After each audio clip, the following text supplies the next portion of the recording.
What up, bros? Welcome to another Brograph Brocast. I'm Dave. And I'm Matt. And I'm David. And joining us today is Coolfire himself, Mr. Mitch Myers. Hello. Welcome to the show, Mitch. Thank you. What's up, guys? I don't know if anybody knows why we're calling him Coolfire. You at least have to tell a backstory We'll get into a little bit later. Yeah, okay, cool. We'll do that at the end so that people stick with us. Okay. Perfect. It'll be like the secret at the end that nobody knows. Suspenseful, the whole show. So I know. suspenseful. And then it'll be like a big disappointment. Yeah. Brograph is a supplement to our site, Brograph.com, which is a motion graphics tutorial site with tutorials, plugins, podcasts, and other MoGraph stuff. And on the podcast, we talk about everything ranging from motion graphics to Cinema 4D, After Effects, plugins, render engines, doing business, doing taxes, being a contractor, or working for the man. And this is our special half-res wrap-up episode. If you would like to send in questions by the by, it's Brograph at Brograph.com. Make sure you send those in because we really, really like those questions and show topics, and we got some good ones today. Totes. So we got again, a bunch of really good questions this week. You know, we did some really lengthy ones. So I hope you guys are strapped in and ready for a killer podcast because that's right. We got all four of us here, and as you guys know, when we have a David Ariev on the show, when we have a David Ariev, like there's multiple. It is about a 3-hour show, Arievs. And it's been like 2 weeks since we've had a show. Well, not by your standards last week. Since we recorded a show. Since we've recorded a show. So yes, we got a lot to talk about. So get ready. Man, we sure do. I hope you guys are ready because you're going to be able to listen to this show during your entire week's commute. Hold on to your butts. Hold on. If you're driving across the country, you know, just listen to this one episode. That's right. It's going to end up being 4 hours long. Yeah. Right. We're going to shoot for the record tonight. Oh, geez. We're going to beat all those SIGGRAPH interviews. We're going to finally do that 8-hour episode we've been talking about so much. Right. Yeah. Remember that one you've been working on? So, as far as next week's episode, I'm just going to give you guys like a heads up if you're listening now, especially for those who did not listen to the 1-year episode. Every year we do our annual look into the future, 10 years look into the future. So if for some reason you're really confused, as we had a few listeners last year, they're like, what's going on? Is this new? No, odds are it's all a joke. Okay, but I think that the Back to the Future music and sound effects, should clear it up for anyone. Right. Like, even if they're just coming into the show for, fresh, like, hearing this, like, we're going to look in the future, and then it's like, you would think so. We need to add some Mortys in there. Yeah, you're right. We got, where's my soundboard? Yeah. We got last year, we got ridiculous. We had... like I basically took a bunch of notes and like wrote a bunch of like serious pretend future stuff, and you guys were just coming up with the most ridiculous stuff. Oh my gosh. I have to make sure to basically block an entire day next Monday to well, edit we know this time that there's going to be lots of stops and starts because we're going to be cracking up the entire time. Oh man, the Grayscale Gorilla thing was so hilarious last year. Remember that time you guys? We bought Grayscale Gorilla. Grayscale Gorilla. We could not keep our crap together after that. Anyway. Man. So cool. Also on this episode, we're gonna cut in at some point during Ravcock, and we're gonna have what's your flavor? We're gonna what's your flavor? We're gonna have Liam Clisham on the show to briefly talk about the Redshift tutorials we're doing. We'll talk about that here in a little bit. People may not be aware, though, that we actually still do tutorials from time to time. So, Liam's just going to be heading that section up. You guys have outsourced all the tutorial needs to Liam because he's and it's excited. fun. All of them. Well, we've got too much to do, honestly. Well, we now, have like a lot going on, and it's great. It's amazing that like he's doing that with us. It's great. And it's awesome. So it's going to be fun. I just have to mention here that like I have like a tonsillitis thing going on right now. Oh, you do? Tonsillitis thing going on right now. Like, it's not Like my tonsils are size of golf balls and literally touching each other. That's really weird. That must feel really weird. I couldn't tell at all. I had no idea until you just told me. Yeah. It's really hard to talk. I'm a little better right now because I took a Tylenol before the show, but like sometimes it's really hard to talk, like constraining. You should have just made it an excuse to be like extremely weird, like talk like, hey guys, that's what I feel my tonsils are touching. Well, it's hard to it's hard to if you need me to take the reins on this one. It's be that alien that yells on Rick and Morty. Yeah. What blah blah blah. God, there's gonna be so many Rick and Morty jokes in this episode. So this week though, yeah. So if I have trouble talking and swallowing, get out of your system now. I apologize. Deadmau5, there's a video. A clip of what I was talking about the other day when he was showing off his Minikube and, showing off some of the stuff we did. And so if you're interested in his Minikube, somebody clipped. There's a guy, I forget his name. Ripped that. I don't know who it is. It's a guy who always clips. He watches all the live streams and he like clips out the interesting pieces that he finds in there and makes a channel out of it. So cool. It's something 7. Wanza 7. Kwanzaa? Yeah, but WANZA 7. Yes, that's exactly who it is. Cool. So if you want to check that out, we'll have a link in the show notes. And I like right before the show, Matt sent something of this fire Deadmau5 helmet to Joel. And I was playing around. I was playing around with Turbulence FD, and I needed something to test her out with. So I decided I would just do like a little cube thing, But Matt's like, he just said like, this is fine. And I'm like, what is I get it. He's like, does that mean he doesn't like it? I'm like, no, dude, it's the meme. Like where the guy's on fire and he's like, this is fine. This is fine. Yeah. Because it was I was like, I don't get inside jokes. Dave has to explain all these things to me. All these memes. I know about all the dank I don't memes. know. I don't understand all your memes and your memes. Your memes. Yeah.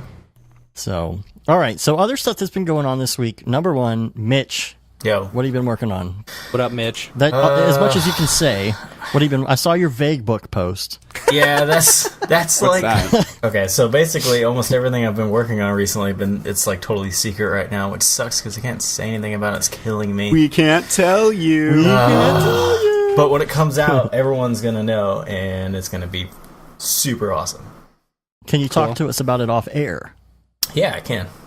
Okay, sweet, good.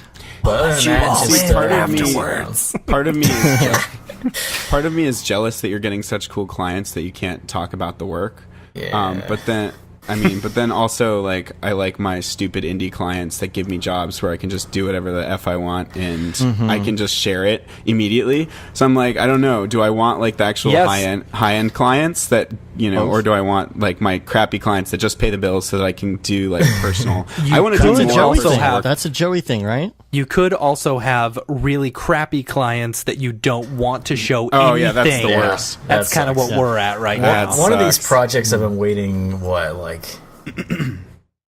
2 months to even like say anything about. I'm still like waiting, but it should be. I'm hoping next month I can actually start telling some people and showing people. So fingers crossed. Cool. Well, that's a question I think a lot of people have. I know when you recently jumped off, right? Yep. Brand new.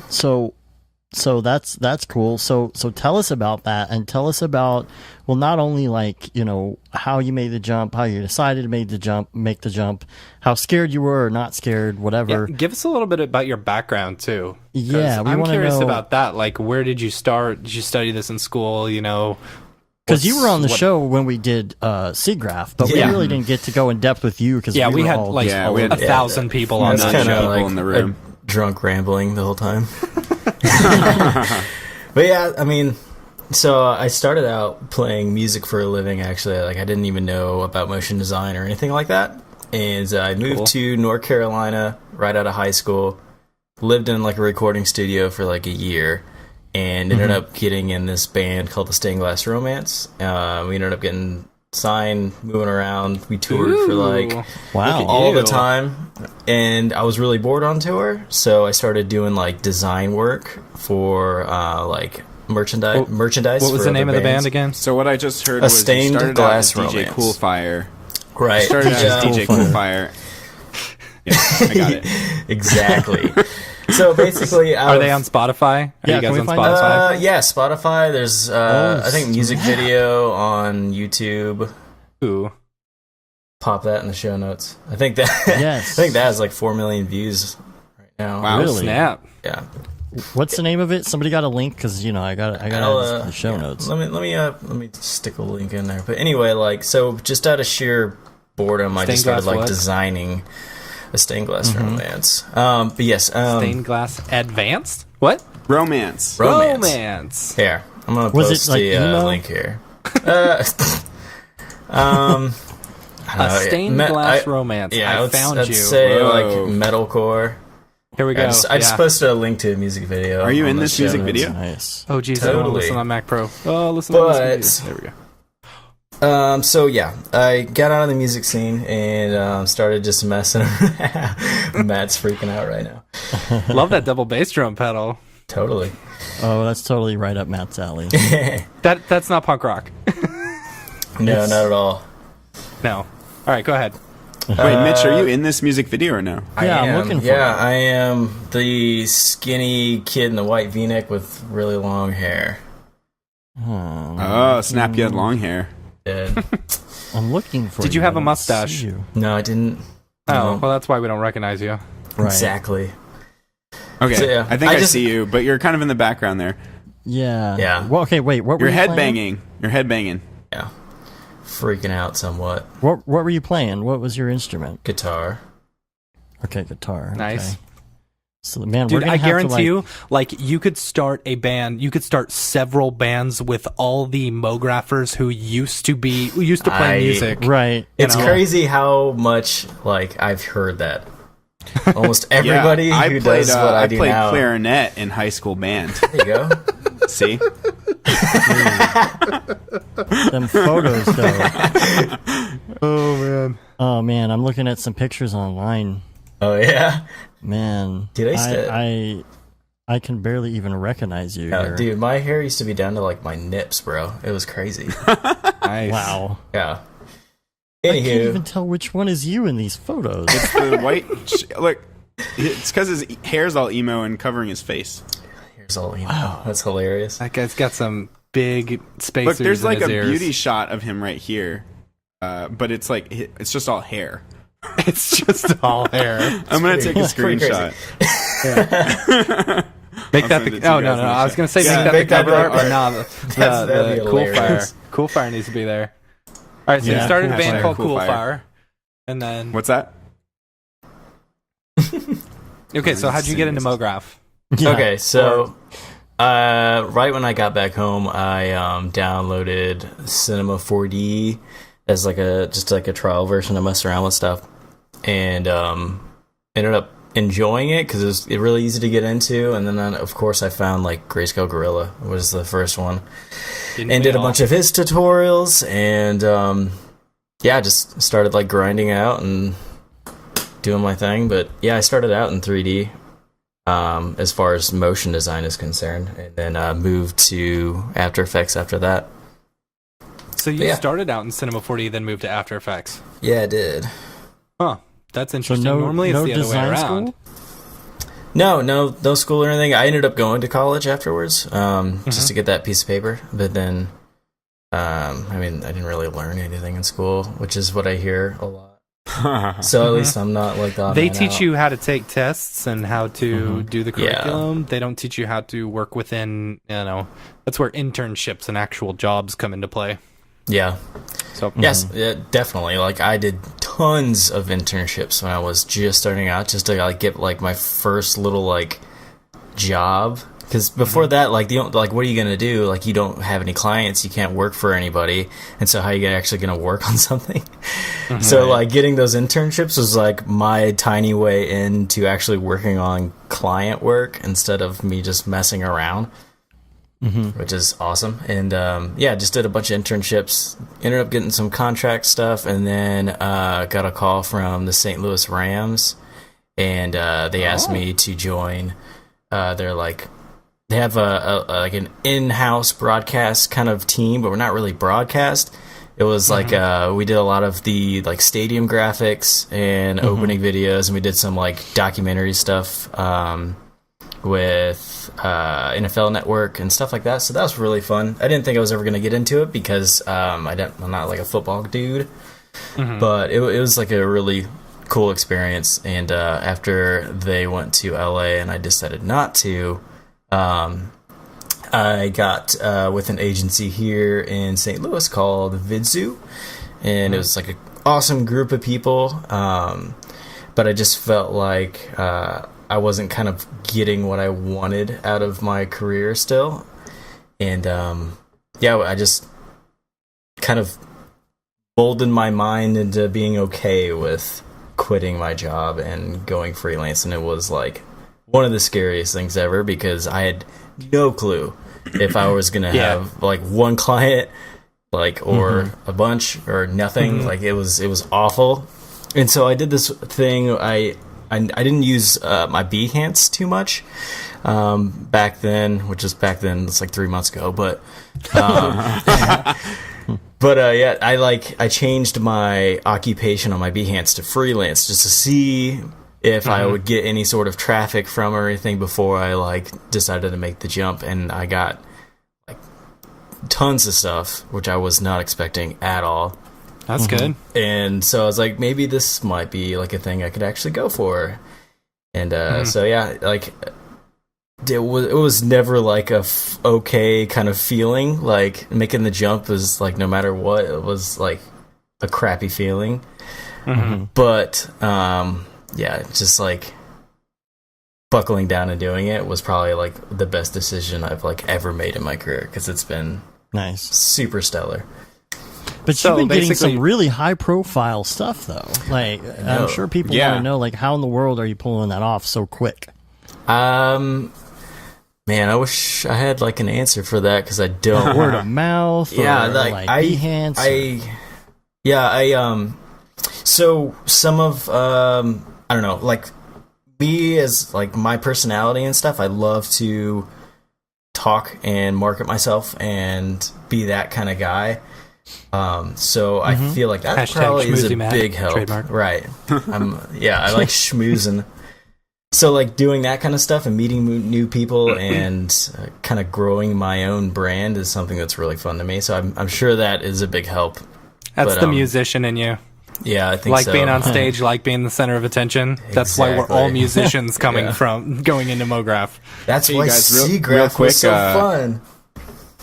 Real quick look at the chat. I found 3 excellent stills. Oh man, I'm going so hard. Also, here's a pro tip for YouTube. Do you guys know about this? That the period and comma keys will go frame forward and backward. Really? I did not know that. Yeah, that's cool. Oh, dude, you look like a baby. I know. I know. No you look like a baby with a mustache. It's funny. It was amazing times, man. Yeah, how old are you, by the way? Right now? I'm 27. Yeah, making us feel old. Yes, especially because I will be 37 in less than a week. Oh, snap. Yeah. So everyone blow up Dave's timeline with happy birthday stuff. Yeah. Aww. But not Twitter, only Facebook, because then you'll be getting me. I'll see them. I still look at them. Yeah. That's really cool, though. I mean, like, to get all of those jobs that quick, and your stuff's really great. And, right now, are you continuing to promote, or are you just so busy that you can't even promote? It's kind of like a little bit of a roller coaster, because I'll be buckling down, doing tons of different projects, and then I'll get done with like all of those at once. I've had a lot of like months where I've had like multiple jobs in the same like deadline kind of area. And so like once I'm done with one job, I'm usually done with like 2 or 3 at the same time. Mm-hmm. And so yeah, there would be like a little point where like, well, I don't know what to do next, I guess. So I'll just send like a few emails out, or just make something. And has most of your work been local, or has most of it been remote? No, I've only had one local client right now. That's nice. Yeah. From business to business, or is it more like for agencies? Or yeah, I've only worked solely with agencies so far. Okay. And except for one. When they contact you, where are they saying they find you from? Website usually, which is crazy. Your website? That's awesome. Yeah. And like, how do they say they heard about you? For some reason, my website. What kind of SEO do you have going on? Pretty, like last month, I've had like 10,000 page views, which is cool. Nice. I'm not sure why though. It's your Google food, man. You're You so gotta use awesome. your Google food. It's because you're hashtag Coolfire. Exactly. So yeah, it's Cool. been like very smooth. So I feel like I'm probably one of the lucky ones. Yeah, that's awesome. It took me years to get to the point where I was even getting any online inquiries whatsoever. Yeah. Maybe that's because I didn't ever try very hard with the web type stuff, because it was always like word of mouth. That's just how it's always been for me. But yeah, that's awesome.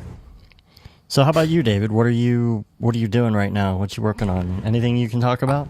Everybody's got secret projects going on right now. I just wrapped up a weird emo music video for the band Social Repose. Did you guys check that one out? I did. So you posted a link yesterday, I think, right?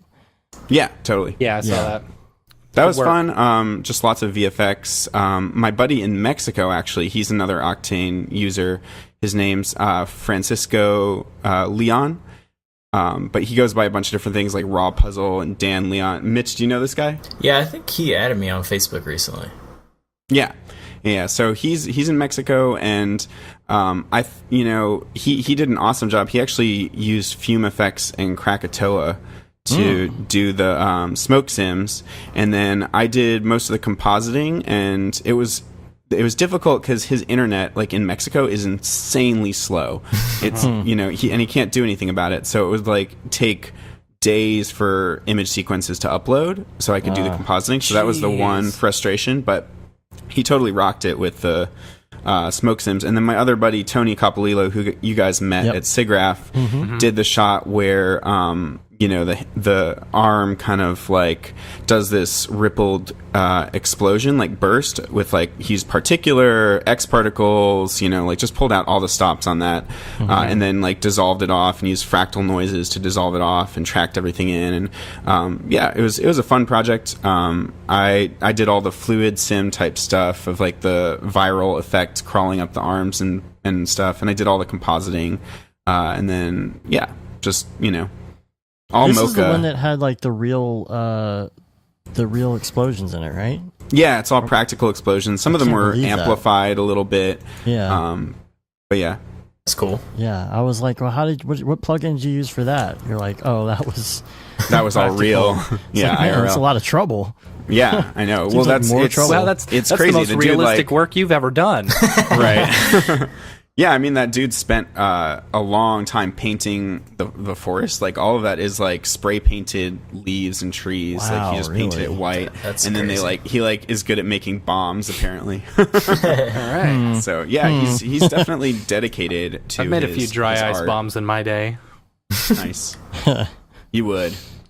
But I also saw that you had a little time to mess I around. finally had a little time to Yeah. actually make some renders, which was fun. I was just kind of doing some R&D for farming for tutorials, basically. Yeah. Going tutorial farming. So I'm thinking about doing a digital nature tutorial next. Though I still feel like I got to get my head around Forester a little bit. There was like one of the first times that I'd used Forester, and like how to actually get good looking subsurface scattering materials. Like I've been just taking the map that usually goes into diffuse and putting it in like the transmission channel or something, and then or maybe like adding some subsurface scattering, but I'm not getting the best results. Or some things I see in like the Octane forum or Facebook rather are like so good. Like I don't know if you saw the one with like the animated trees from Forester and like the little blue balls bopping around in there.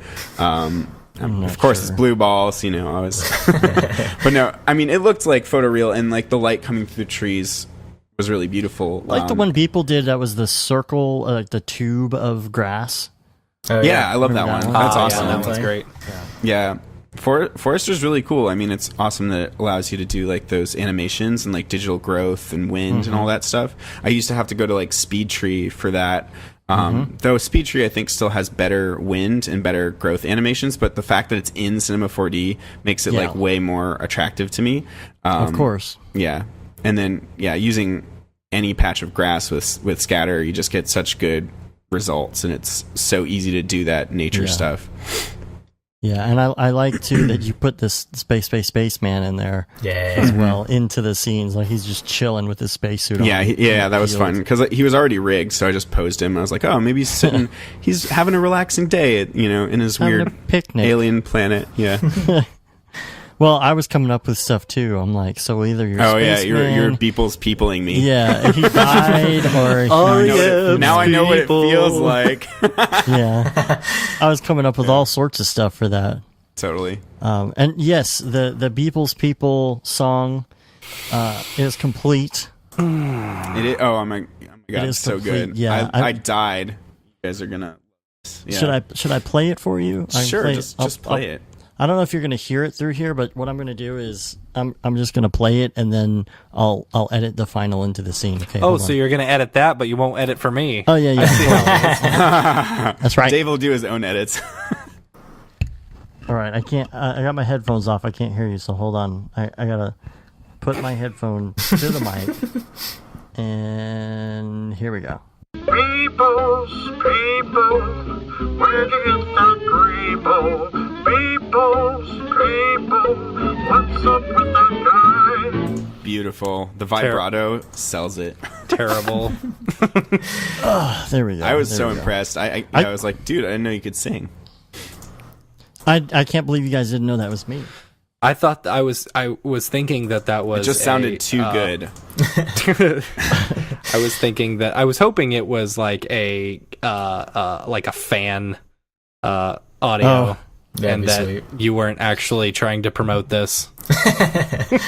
Yeah. No. I mean, everybody loves it anyway. I'm surprised you didn't know because you hear me sing horrible things all the time on Skype. Yeah, well, it all just sounds so horrible that I kind of tune it out. Yeah. Like, shining. Oh, yeah. Please don't sing that. It'll get stuck in my head. Come on, you guys have kids. Yeah, you guys have kids. You know what's going on with that. Moana.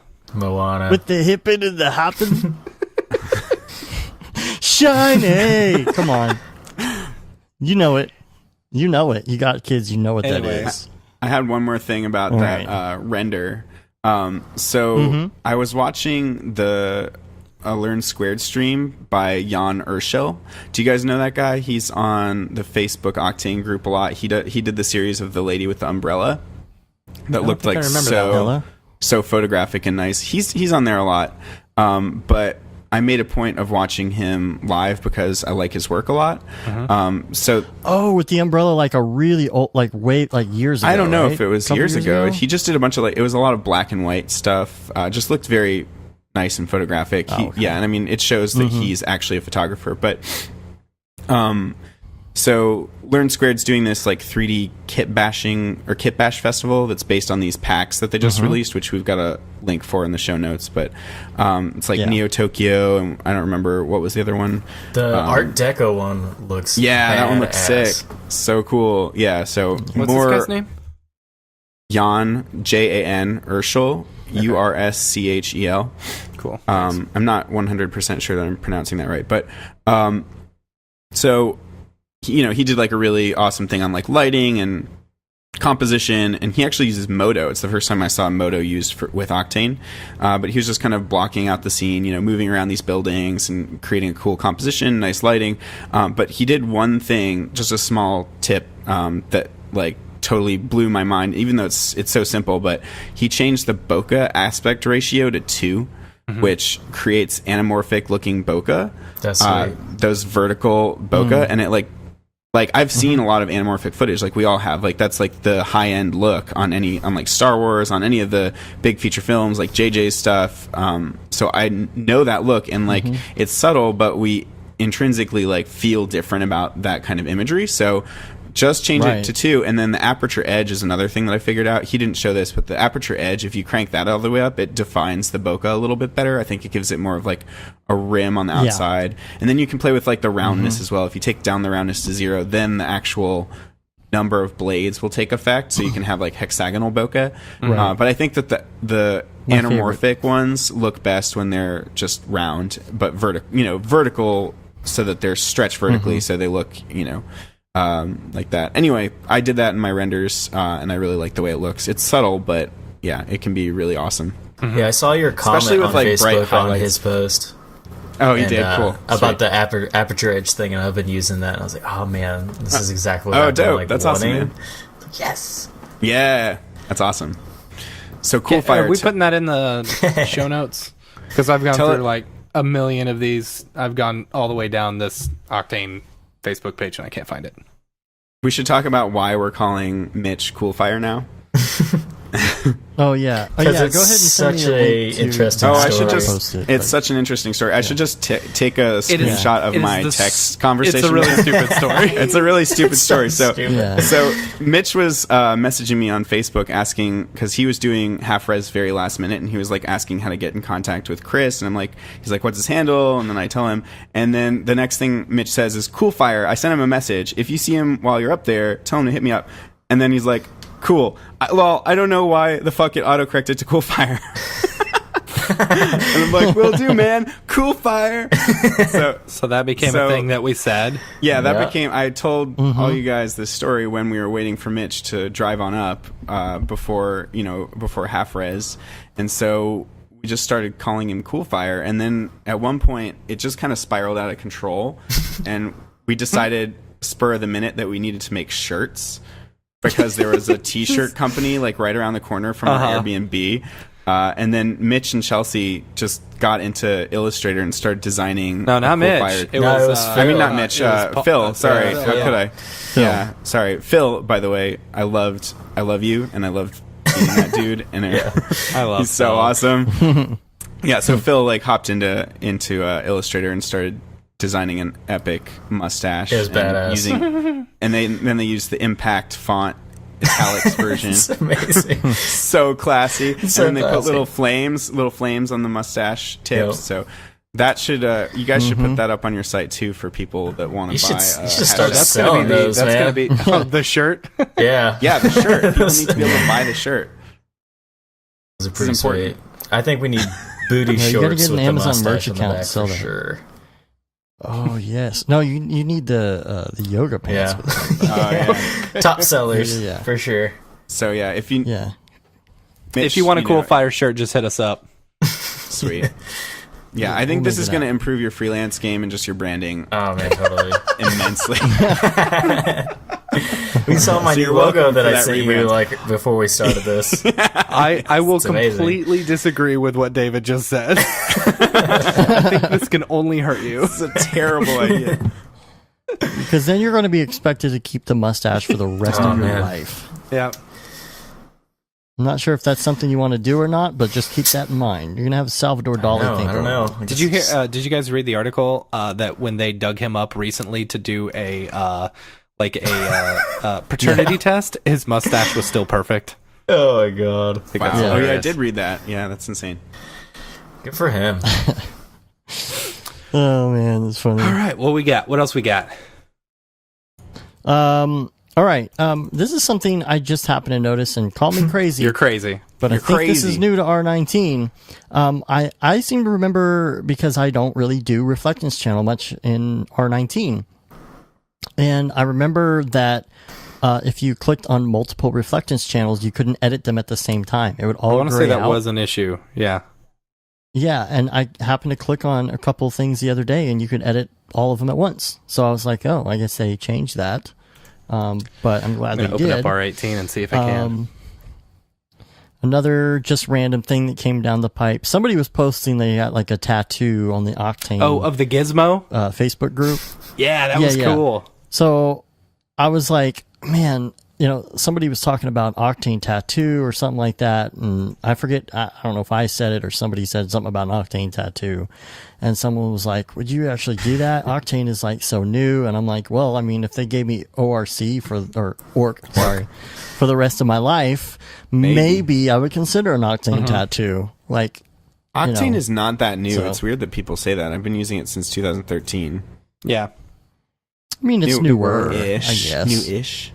New-ish. I mean, you never know. Like, nah, man. I mean, seriously, I'm gonna get give me free orc V-Ray for life across my stomach. Right across your stomach. Or I-Ray for life. Hashtag bad choices. And you can make it like grainy, for so life. it's as if it's a render that's never refined properly. Right. Perfect. Just love that grainy look. Them samples on your tattoo. Also, let's see. Hard surface kit. I'm going to post. Wait, what is the hard surface kit? Now I'm confused. I don't remember what's what. Oh yeah, this was like a free for it. Kit bash hard surface. Yes. Now you can. I just opened up R18. You can adjust reflectance channels in R18. Yeah. Oh, you can? All right. I guess that was an R17 thing. I just haven't used it in a while. Hard surface kit. I'll post a link to that as well. And I think I posted it. I think, David, you might have retweeted or posted something. I think it was John Dickinson or something. Someone who posted it on Twitter first. And then I retweeted it and downloaded it immediately. So... I can't remember where I saw it, but it's really cool. It's if you're making, especially if you're doing the whole sci-fi type thing, you can mash up all these different pieces together. And I'll put a link to the whole site because there's other stuff on the website too. I found that was really cool. It's on the Kit Bash site. No, it's not on the Kit Bash site. It was specifically made for. It was specifically made for 3ds Max, but they've got FBX and OBJs, as well. Yeah. Yeah. And and X Particles 4 was announced. What's new about that? I'm not up on that yet. Well, let us just open up the website here and we'll take a look. I believe it comes out in December. I'm excited about it. Definitely we're gonna upgrade to that. Let's see what it says in this here article. The new tool sets in version 4 look to scale to VFX as well. Suggested use cases for the new liquid and grain solver, ranging from ocean beaches made with 50 million particles to beautiful milk pouring shots. Doesn't look like milk. It looks like something else, but I'm just going to leave it at that. The update will also introduce a proper system for meshing particle simulations into liquid surfaces. In the shape of support for the industry standard OpenVDB framework, which is awesome. Pricing and availability. Dude, okay, I just got, and I understand the reason for pricing and prices going up, but I'm telling you, man, X Particles is getting more and more and more expensive. I don't see anything about upgrade pricing on here. But it's going to be $600 for a floating license? I don't think it was 500 last time. 600, I think is that 600 euro or something? No, it's 450 euro. Pounds.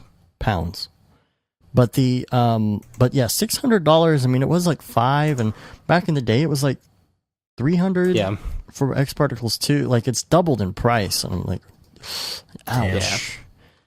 But I mean, really cool looking stuff. I'm most interested in seeing the liquid stuff. Honestly, I do like the OpenVDB stuff.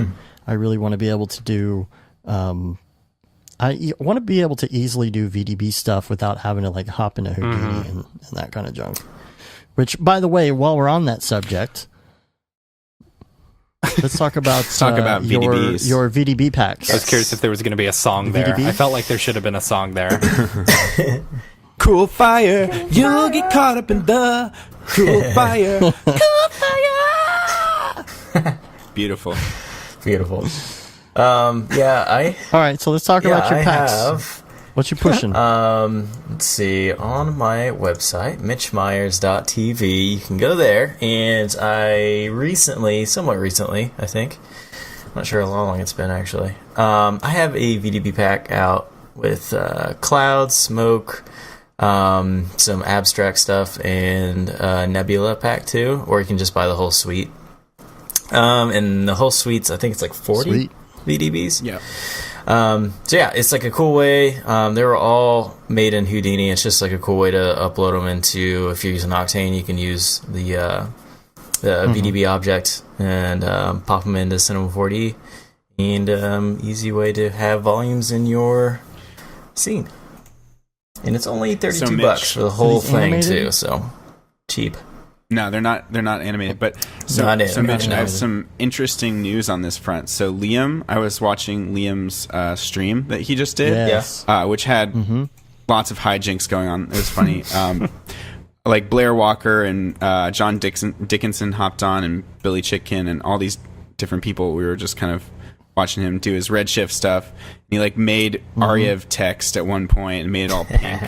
Yeah, I keep on seeing that on Facebook. Like, I didn't watch the whole thing, and like all I see is Ariev really big, on this. Do you want to boost this post? I'm like, and he was like making it all pink and like ugly, and I was like, no, it violates my contract unless it's Trajan Pro with chiseled bevels and a rim light. Nice. But he showed like some cool, like the biggest draw for me about Redshift, we'll probably talk about Redshift later, is the volumetrics, and he showed kind of getting those God rays, which are really difficult to get in Octane. But the coolest thing that I've seen about Redshift so far was he actually took one of your VDBs and cloned it, and the boxes were intersecting and there were no errors. That's like the most annoying thing ever too. Yeah, so now you can like take one of those clouds, make a field of particles, essentially random scale them, make them really big so they're overlapping each other, orient them, rotation and scale random, and then you can have like a whole freaking nebula or cloud field to fly through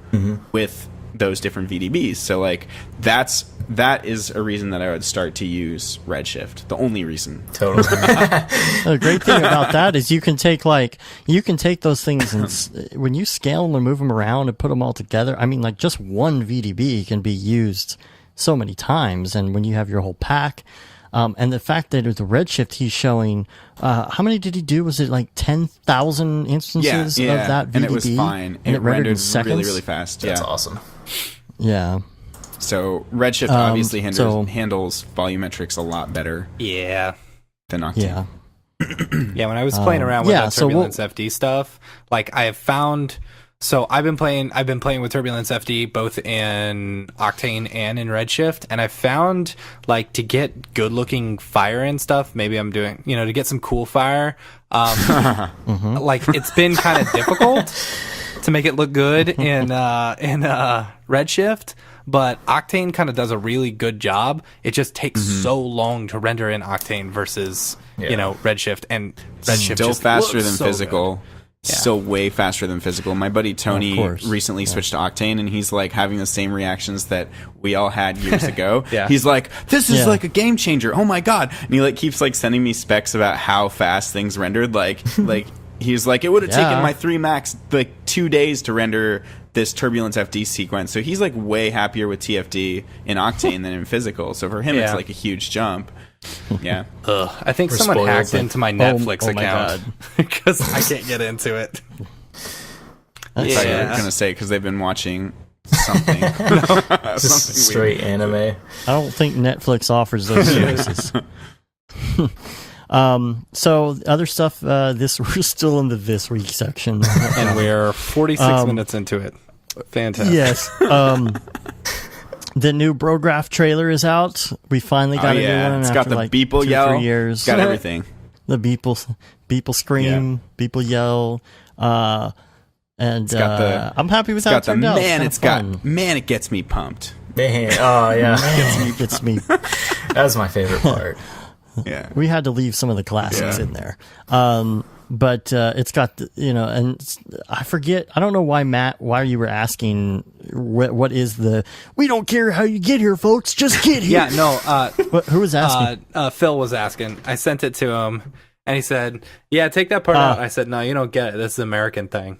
This is an American thing." Yeah. Like, well, you so guys may not there's have the guy. like I'll put car a salesmen like this who are pushing. Yeah, do you stuff. remember we were messing with Yeah. Phil so much? Yeah. Like when we went to the British pub, we're Yeah. like, "Oh, do you feel comfortable here? Is this like where you know? it's like a safe Is this space. a safe space for you?"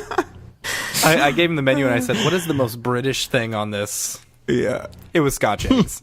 Scotch eggs. Yeah, and I was trying to get some, but anyway, go on. So the dude, okay, this guy was in Lonesome Dove way back in the day, and then he started doing Dairy Queen commercials, and then he started doing these Ford commercials. Now, here locally, I thought it was just a local commercial, but it turns out that he was doing the same shtick on a green screen, and they were putting it in all these different Ford commercials. And so he's just absolutely over the top, like cowboy-ish. You know, like in the Dairy Queen commercial, he's like, "You do look good." I mean, just so stupid. Like, and he's doing this whole cowboy awful car dealership thing. Get on down, you know, just all that kind of stuff. So that was the inspiration for that. I mean, that's like one of the first tutorials I ever did on a green screen in my office. That was like 3 feet long, but yeah, so I'll put a link to the ridiculous commercial in the show notes as well. And then EJ got his GPU and started updating this week. Finally. So we're looking forward to seeing some of that. He was all like, that's at gonna be first he great. was like, "Oh, maybe I'll redshift," and then I was like, triggered. Yeah. Like it's I don't know, if you're jumping into the GPU world like that and you don't know much about nodes, Start with or Octane.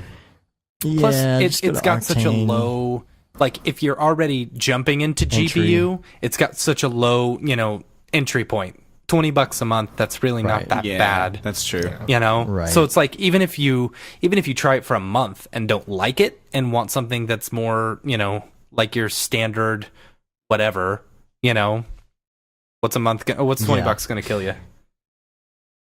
Yeah, so it'll be interesting to see. I think it would be cool to have him on the show after he's been through some Octane stuff and just like get his feedback on the experiences.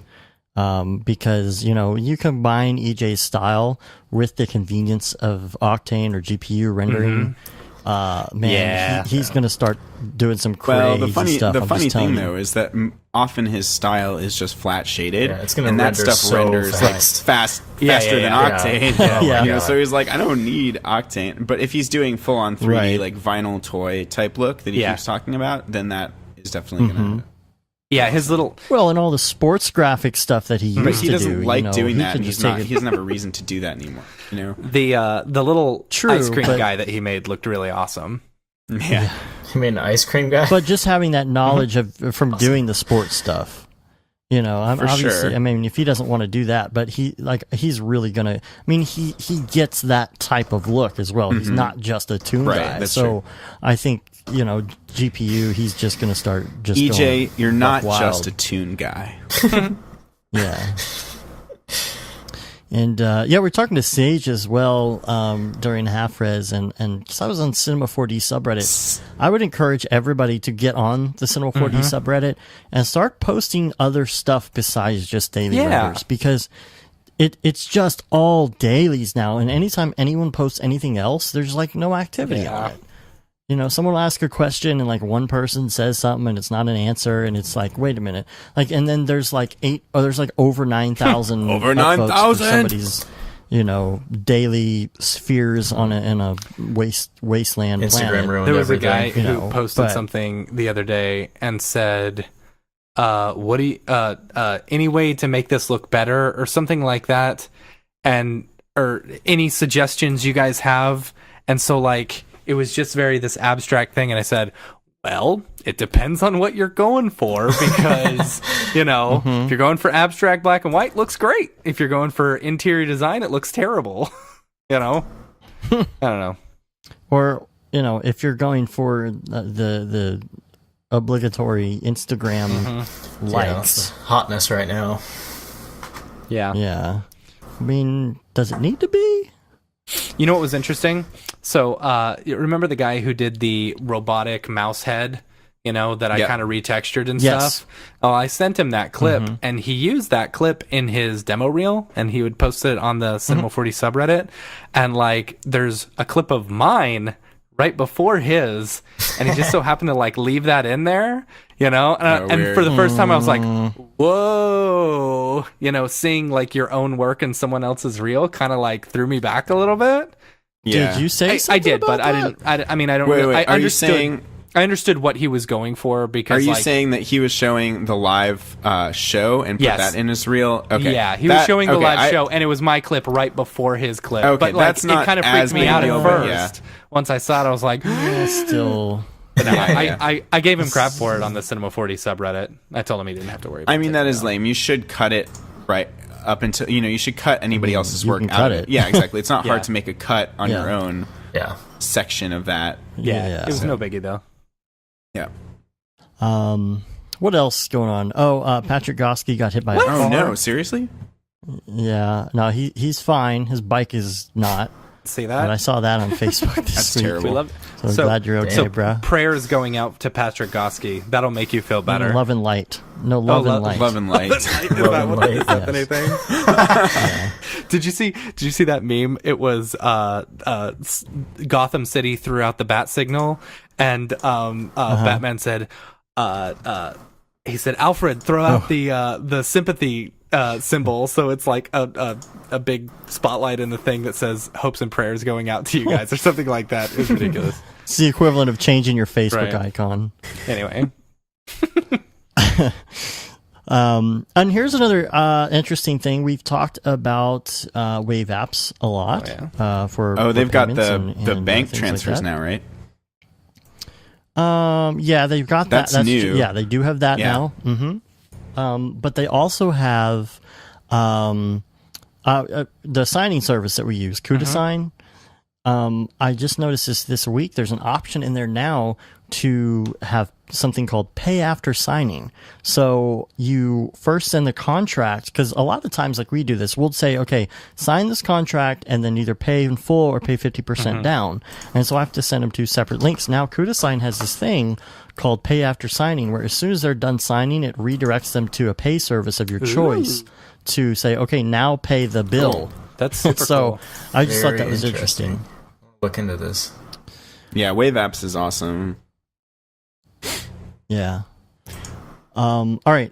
Let's talk half res now. Yeah. Just want to say I half-res loved wrap-up. meeting Sage and Phil. Like, For real. Like, Yes. yeah, Oh man. you guys are awesome. It was really cool, like hanging with everyone. I had I had a blast. And what was awesome, like it was so convenient having that Airbnb, right next to the venue. right next to the Everything. venue. Yeah, it's like We didn't go anywhere else, but like that one. And lot Lou we Malnati's, used. so much Lou oh, Malnati's. man. so much. It was so good. I didn't eat. I literally ate nothing but pizza the entire time I was in Chicago. and It the was problem disgusting. there is That deep The dish problem cookie is thing that I was couldn't poop legit. for days. that's funny. completely clogged the Yeah. pipes. No, yeah, the Pizookie was amazing. I had willpower. Or- I did not eat any of that pizza, and I was sitting I there. know. I dude, was it was really so impressed. good. Dave was eating Pizza. salads. He's like, "No, I'm on my what diet are you on? It's a Ketogenic, man. Yeah, bro. Trying to get the cholesterol under control. Nice. It's over 9,000. Gosh. So, Sage, Phil, aka Raid Zero. We got Barton Damer. I like who's how staying it's with us, Sage. too. His name is Liam just was there. Sage. Like we don't ever call him It's just anything Sage. else, No. even though I that don't- It's like itself is- Pele or Madonna, dude. Yeah, Yeah. but like I think when we first had him on the show, like it was he was like, "Oh yeah, just call me Sage." Like, Oh, really? So yeah, But because you said what his actual name is. though, yeah, on the I show. when I We was did. introducing people because I didn't know if anyone would know who he was or whatever. But like, yeah, I just call him Sage. He's my boy. I mean, I guess Sage. I literally didn't call him by his real name once while I know we were there. It's really weird, like because everyone by their handle or whatever, and so Right. like it like makes you think for a second. It's like, what is his actual name again? Oh, Right. yeah, that's Phil.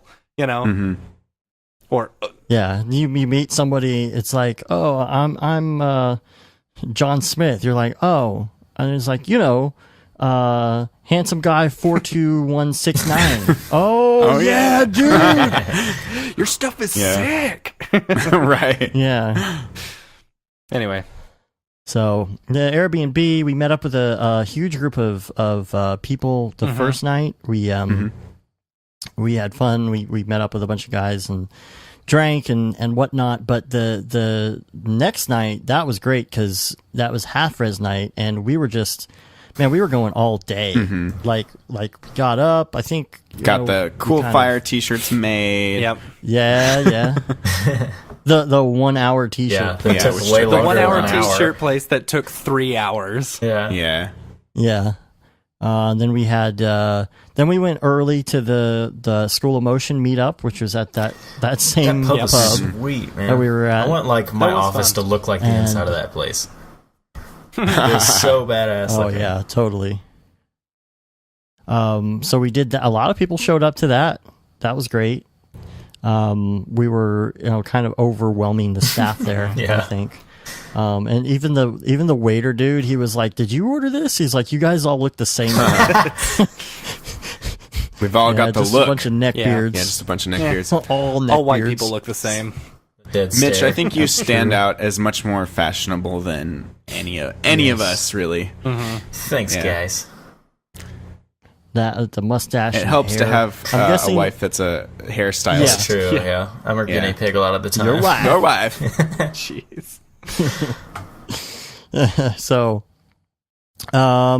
we did the meetup, then we just walked down the street a couple blocks to the show, and there were tons of people there. David Brodeur too. We hung out. Love with him. that dude. He did a redo of his "Just Do It." Yes, we did. this year. Hold on, I'll find it. And So did you he did you mention- notice on that video like Chris Doe is in the background like Oh. what Oh, yeah. the heck? yes, what is he doing? Anyway, sorry.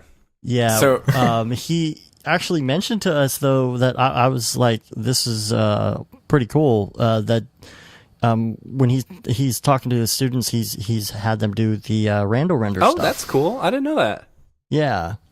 So I thought that was pretty cool. So you didn't mention before we actually did any of this. I think didn't we have maybe it was the previous evening, but we had a long time where we tested out Redshift, and all of us kind of sat around. Oh, it. yes. So this was my first time trying Redshift since the alpha, and I was like, okay, guys, let's each of us hop on and try to make something that looks cool. And it didn't work.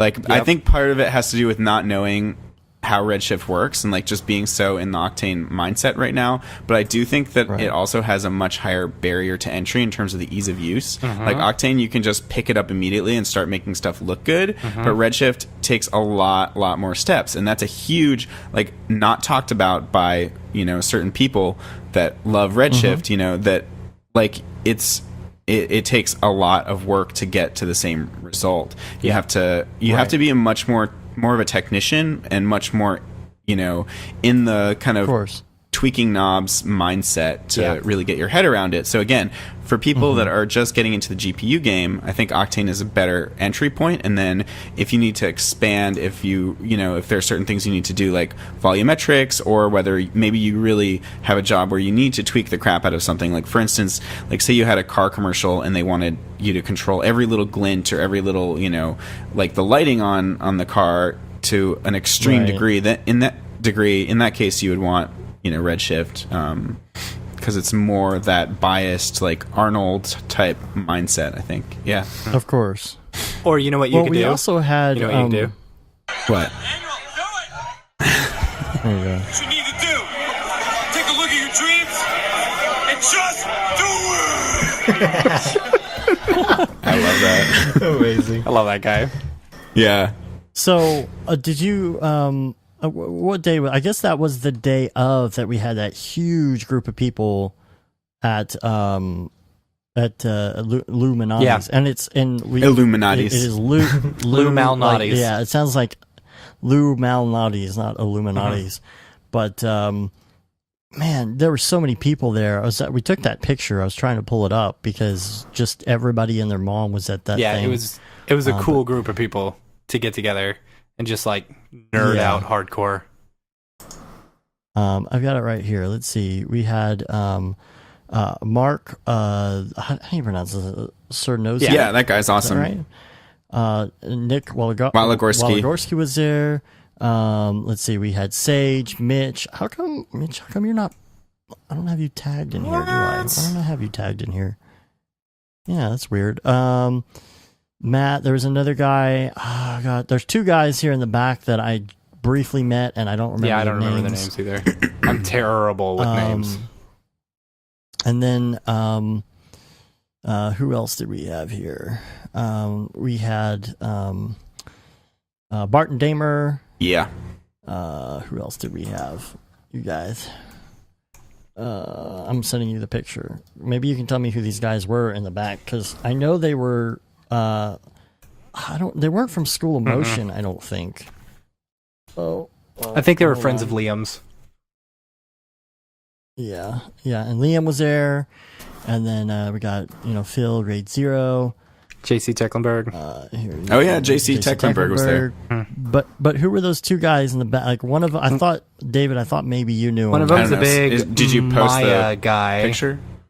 Yeah, and are we Houdini looking guy. at that? Yeah, okay. One of the guys was the Houdini guy. Yeah, sitting next to Matt was the Houdini guy, and then Troy, who runs the C4D meetup in DC, was there. Yeah, he's super nice. I love that guy. He and I geeked out quite a bit at Half Res. But yeah, who else? No, that's it. I think that's everybody. Yeah, that was super awesome, like group to have. Totally.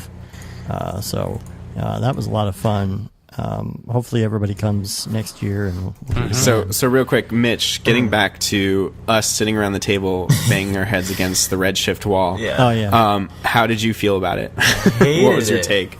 Yeah, I hated it too. It was, I don't know. I see,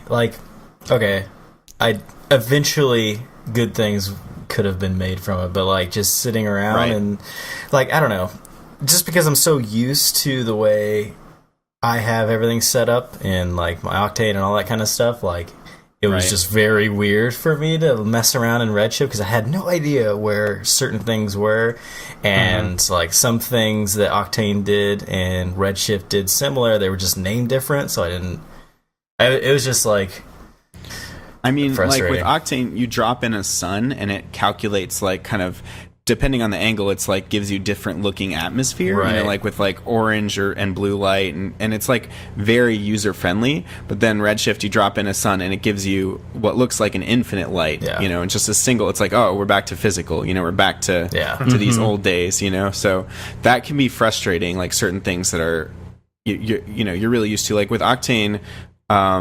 I'm constantly unticking check camera so that I can art direct from a different vantage point, just certain things like that, which that might be in there, I'm not sure. I was recently watching some Arnold tutorials, and Arnold had a very interesting thing that it did where you could just, in the Arnold IPR itself, you could choose which camera to look through. That's cool. So you can be art directing in the viewport differently than what you're seeing through Arnold. And then one thing I noticed that was similar between both Arnold and Redshift is that with their area lights, I thought this was cool, something that Octane should do, is that they have little handles on them, almost like a softbox, that show you. I thought that was a little cool. Directionality, shows you where the light is actually pointing. That's awesome. That's helpful. I think V-Ray has that as well. But I mean, it is just Z, right? Yeah. Point where you're a little blue arrow. Yeah, the easy. Yeah, that's true, but. Yeah, but you could be in world mode or something and not realize. Right, I've had that exactly. And then, I use target lights a lot of the time to get them just kind of positioned roughly. Too. So in that case, it doesn't matter that much. Yeah. And then, the other things I wish Octane would do. I'm really excited about that denoiser, which me too. Recently I also went to a weird San Diego 3D meetup for 3ds Max actually, and they were demoing V-Ray, and it was interesting connecting with these dudes, and they were mostly ArcViz people and modelers, but they were demoing V-Ray, and V-Ray has the built-in denoising already, which is super useful, so that's a common feature. Is that in the current version for C4D, or is that in... No, Max. Oh, yeah. Don't count on C4D. Right. No. throw that in the trash. The other cool thing is like you can load in, custom LUTs into V-Ray. That would be awesome if we could do that in Octane. You can camera imager. I think that is coming. It's coming up. It's on coming. the roadmap. Yeah, and you can do that in Redshift too. That's what I figured. Yeah, I saw Chad Ashley showing that off on Twitter the other day. Cool. Yeah, whatever keeps you out of After Effects as much as possible. The truck stop bathroom. Truck stop bathroom. I love that metaphor. Yeah. But yeah, I mean, it was kind of funny because it's just like this nerd party. Everybody came back and was hanging out and drinking and trying to look at Redshift and be like, it's like, you try it. You try it. Yeah, it's like we were trying to like riff on something or like, just like jam, but it wasn't working in that manner that we wanted it to. Yeah. But we had also had some drinks. It was good because nobody was embarrassed because we all suck. Yeah. I'm not the type of person who really enjoys doing 3D when I've been drinking. Really? Oh, I'll have maybe a scotch if I'm working on something, but like if I'm like drinking, I'm like, oh, I don't want to touch a computer right now. The one cool thing that I managed to do in Redshift at the time was like there was a fisheye camera that I found that was pretty cool. And then there was some weird mode that like we couldn't get just the simple ass shallow depth of field working. Yeah. It like looked more like motion blur than weird. shallow depth of field. It was really weird. I was able to get it to work just fine. That's weird. Well, whoop-de-doo for you. It's just because I don't know. I was off in the corner apparently taking selfies with Devitt Coe. Oh yeah. That's funny. I found him on my phone. I was like, oh, when did That's that funny. happen? Oh. Yeah, it was definitely a super nerd party. At one point, we all gathered around and watched Liam's Redshift tutorial on the couch. Yes, we did. Oh yeah. So we were like, yeah, this is a. I mean, I love this, but we're no one else would enjoy this low. party except for no us. one else would enjoy this party. Yeah. I think I was answering some emails or something, and I was like, where'd everybody go? And you guys were all watching the tutorial. Yeah. I was like, Tutorial party. Yeah, but then we ended the night watching Rick and Morty. That's true. Yeah, that was fun. That's true. That was such a good episode. When we were at Half Res, man, so many awesome people we met there. I know like people were coming up to me and like, oh dude, love the show, I'm gonna buy you a drink. Like I was just getting free yeah, drinks. me too. I like anytime I wandered around, sweet. it was kind of shocking to me because like I don't think I've been out there for as long as you guys, in terms of tutorials and stuff. So, you got that EJ fame now. Yeah, thanks EJ. So, I mean, it's awesome. It gets you free drinks. That's the only positive I found to it so far. No, it was awesome. And like, yeah, somebody bought me a really good sour beer. I was like, holy crap. Yeah. We met again. We met Mr. Plow. Mr. Plow. That's his That's name. his name. That name again is Mr. Plow. Oh man, they got it. They got to do some. I know, right? That. I told him that we call him Mr. Yeah. Plow. That's I would like to say that Matt and I probably, hopefully, maybe started facilitating some sort of good relationship between Otoy and Mr. Nah, I don't Plow. No way. At I don't that. think so. I'm hoping At so. Half Res you did? Mm-hmm. Cool. You know the thing. So we had talked to the thing that we had talked to Jules about Mr. Yeah. Plow. Pixel Plow.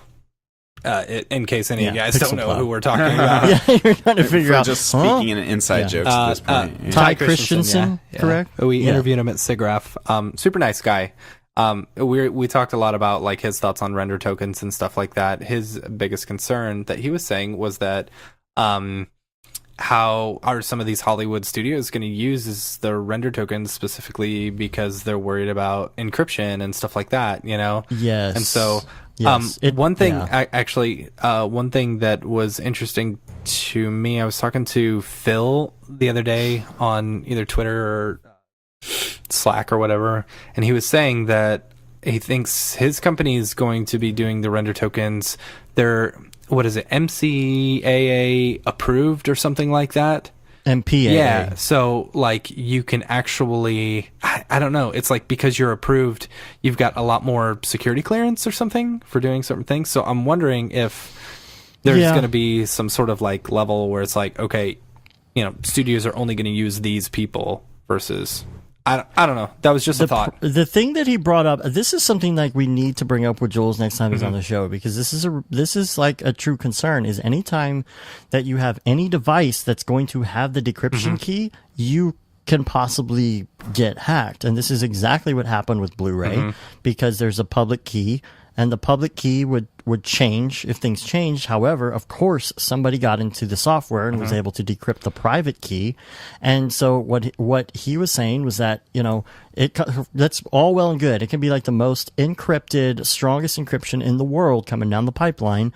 But what happens when it comes to these video cards that are decrypting, and somebody has a way to look into the decryption method that you can then see what's coming through the pipe? And what will happen? It's all well and good for us. I don't care if somebody sees like one frame of something we're doing for a client, it's probably not the end of the world. If some guy in some other country sees it or something because he hacked something. But the thing is, when a major studio is trying to render an Octane and somebody realizes because it's not, I don't believe it's all coming in chunks. Yeah, maybe it is, but like at some point you would have to have the whole ORBX, I think. See, I don't know, and I don't know enough about it. I would love to see happen is that, like, I don't know, what confuses me is he was saying on, a couple episodes ago, like, I don't know if he said this on the show or whether it was just us, where he's like, even someone with an iPad, that has like an 8 Octane bench score or something, Yeah, he said that it's on the like, show. Yeah. Well, what's going to keep, one of my frames being sent to this, like, 256, or someone with 390 Ti's and someone with an iPad? That iPad's going to take forever to render my one frame or whatever, Oh yeah, that's true, but it's also about, it's going to have a different bench score. Yeah, I don't know. So I think that's guess fine. You're basing it off a bench score. Yeah. So, but really, it's about that local decryption that has to happen, and it's a very good point. All I can think about and I would like to know more about like it. render farms of iPads now, just fields of iPads. Yeah, that would be the most pretty expensive render farm ever. I know. Yeah. How about those $30 Android tablets? Yeah, there you go. Maybe that's better. Maybe there's something there. Just stack them, just like shove them together. Yeah.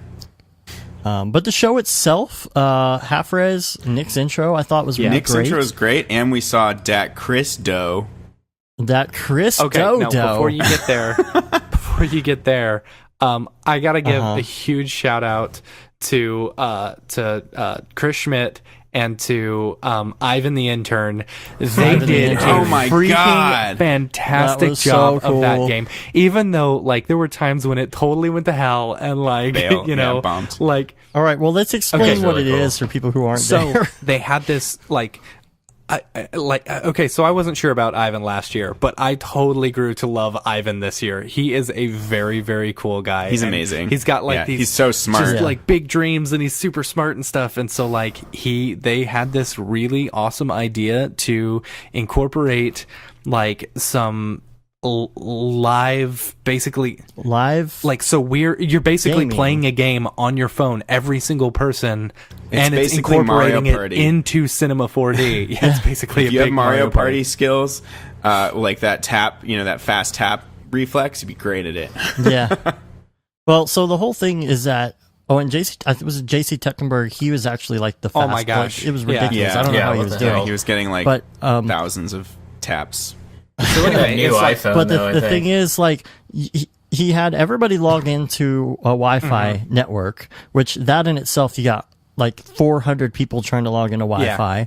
And so you do that, and then everybody gets assigned a color, and you're tapping as fast as you can to go back through that network, interpret it into something that is translated into, I guess, Python, I don't know, in Cinema 4D, and then that's helping to drive on top of the randomness, the cubes for the cube race. It's actually and, driving like, the wind. They explained it a little more in detail. It's driving the wind simulation for each individual color. Each color has its own wind, and so it would just kind of speed up or slow down the wind depending on how fast people were tapping. It was pretty awesome, dude, and it worked pretty well. I mean, he had a couple flaws, but Ivan is literally sitting on stage coding sitting on the stage coding while we're just like, but everybody logs in. Put your own name. I'm going to add a line of code. I thought it was like I was absolutely impressed. Even though there were times when it messed up, I think we were all into it. We were so into it. We didn't care because we were so excited about how great this was. Yeah.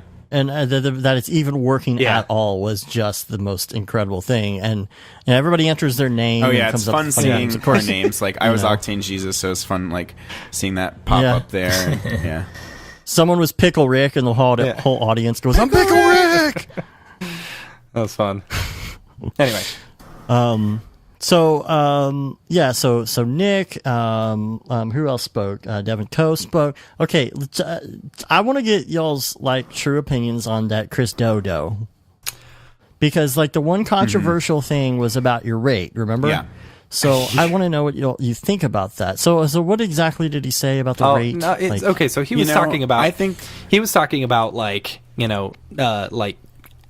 adding logos or whatever onto logo design onto it's like, okay, we can do this work for you, but we also offer a logo design. And he had someone who was doing $75,000. Who was charging $75,000 for logo design. And he's like, well, I can do better than that. I'm going to do $100,000. And he just threw that random number out there. It doesn't matter. It's like some pissing contest with someone else. And it's like, okay, cool. I'm glad you can do that.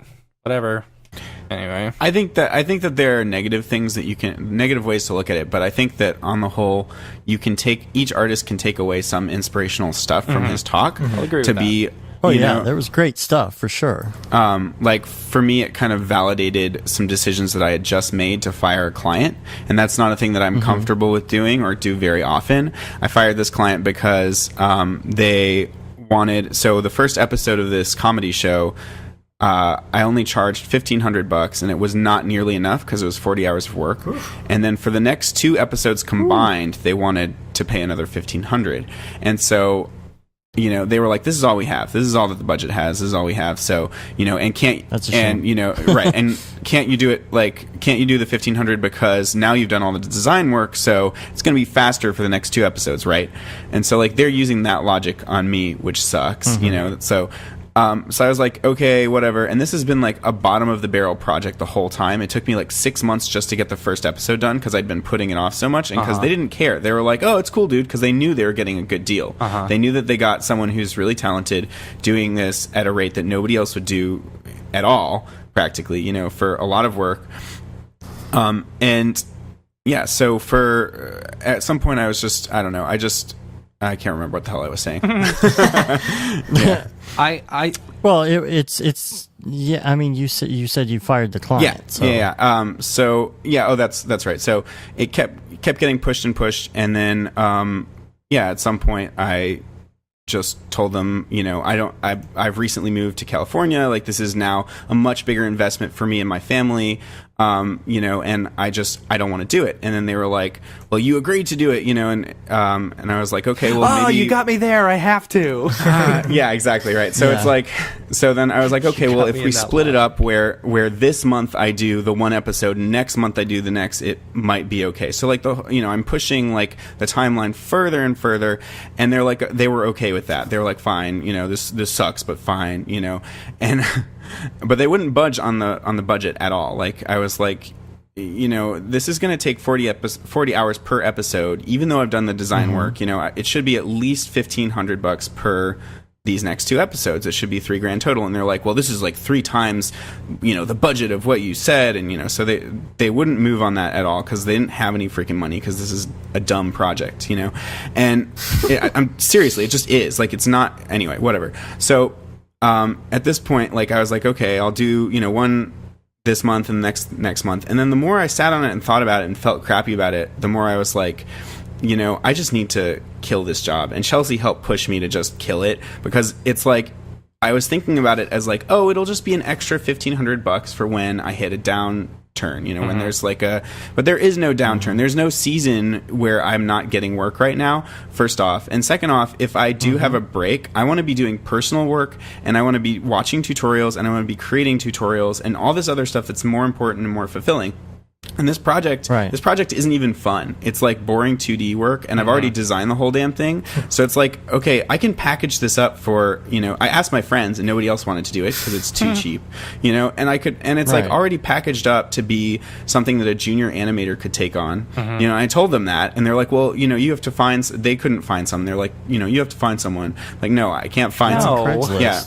So no, it's not my job to find someone either. And so it's at some point I just, was like, I'm not willing to do this job. Goodbye. Goodbye. And then, I mean, I was nice about it. I was like, I keep coming back to this. I don't want to sit on this any longer.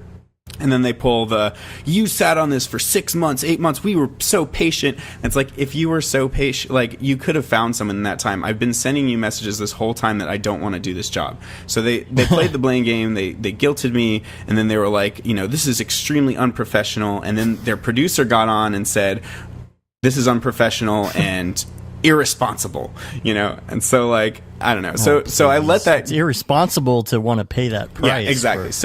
But it's funny because, like, these like messages, I've had this happen several times in my career where people have called me unprofessional, and it like really guilts you and makes you feel like shit, Yeah. But after like a day, I felt better, and I was like, you know what? They're just being assholes, and this is going to slip into the background, and now I don't have to do this job, and it's great, so, but hearing Christo's talk, even though that was a very different, kind of thing that he was talking about, like he's talking about super pro level, with these massive clients and like just top of the line work, where you can charge that much, but you can take those principles and apply them to your own life, even if you're just an indie, motion graphics person working solo. You can fire the bottom 20% of your clients, or bottom even probably 50% of your clients, and focus on the ones that are actually paying you the right rate, and that's what his advice to that guy was. Like, sorry, I can't help you right now because you're working 70 hours a week and making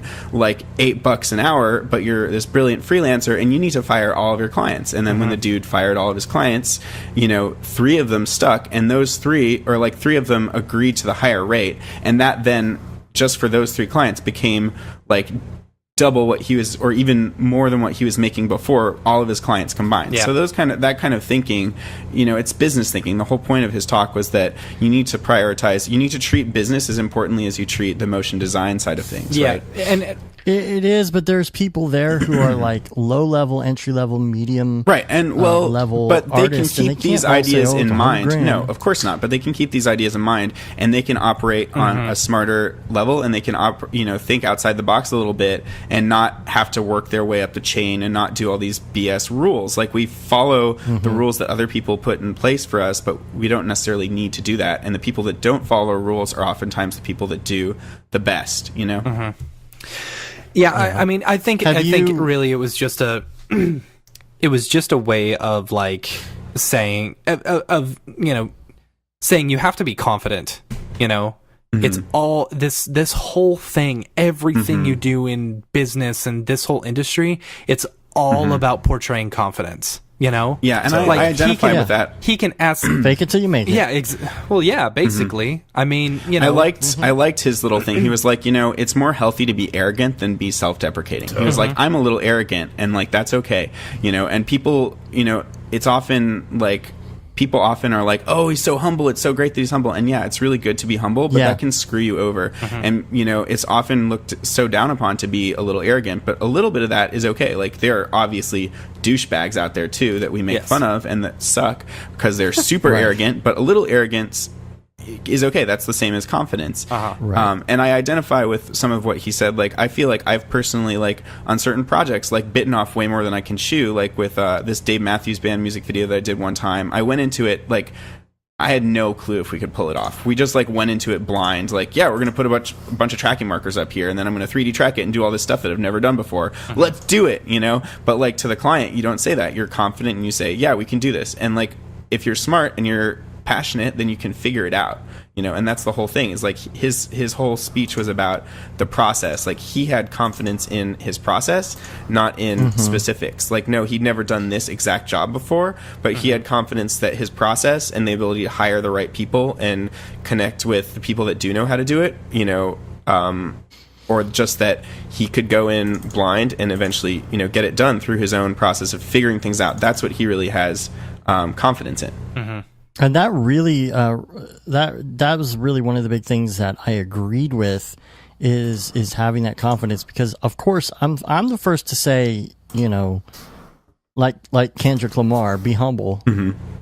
But at the same time, like, there is an element that I've told people, but I don't know if I may have touched on this in the show like a couple months ago, but there are people that ask, about getting in the industry or doing whatever, and not necessarily this industry, but like, I want to get into podcasting, or I want to promote myself. And it's like, you do have to kind of be a little bit arrogant. Mm-hmm. You have to push you don't want to be annoyingly pushy about your brand, but you got to get out there. You got to show off. Yeah, your you have stuff. to create opportunities for yourself as a freelancer. Right. You don't want to be so humble that nobody knows who you are. Mm-hmm. That doesn't help. I mean, like, Matt, I see you doing that all the time. You schmoozy Matt. I am. Like, you guys create opportunities. You go out there and hunt. Like, you get on Twitter and you get dead mouse. You get like I mean, you went and talked to Matthias. Like, you flew to DC to schmooze it up with Matthias, and then you guys, were able to present at NAB. Like, you make opportunities for yourself, and you're very good at that. So like. That's kind of, I feel, what that talk was about. No problem. I don't know. It was totally different this time at Half Res than it was last year. Like last year, I felt like I was like meeting all these new people and stuff like that, and like being schmoozy and blah blah blah. This time it was like I knew a lot of these people. It was like it feels like just reuniting with a bunch of friends. Exactly. And stuff. It's really cool. Yeah, going to these events for a second and third time. I've felt like the first time I go to any of these events, like these meetups, especially when I wasn't known at all, I felt like I needed to like get my reel in front of people and like harass people with it. And like, I'm like constantly thinking about all these opportunities that I can be creating, or like, I'm getting more jobs by meeting all these people and networking. But that's not as fun as when you can actually sit back and relax. And like, I don't need to network right now. I just need to hang out with my friends. Yeah. People are just buying you drinks. They don't know who you are. I mean, I just assume nobody knows who I am. Sitting there having conversations with people. And, like, somebody in particular, we were talking at Chris Schmidt's party, and we were talking about podcasts and about my brother and me and their listenership and all that. I'm like, yeah, I got a podcast too. I wish we could get those numbers. He's like, oh yeah, I totally listen to your show. I'm like, oh, Chris does? Dang.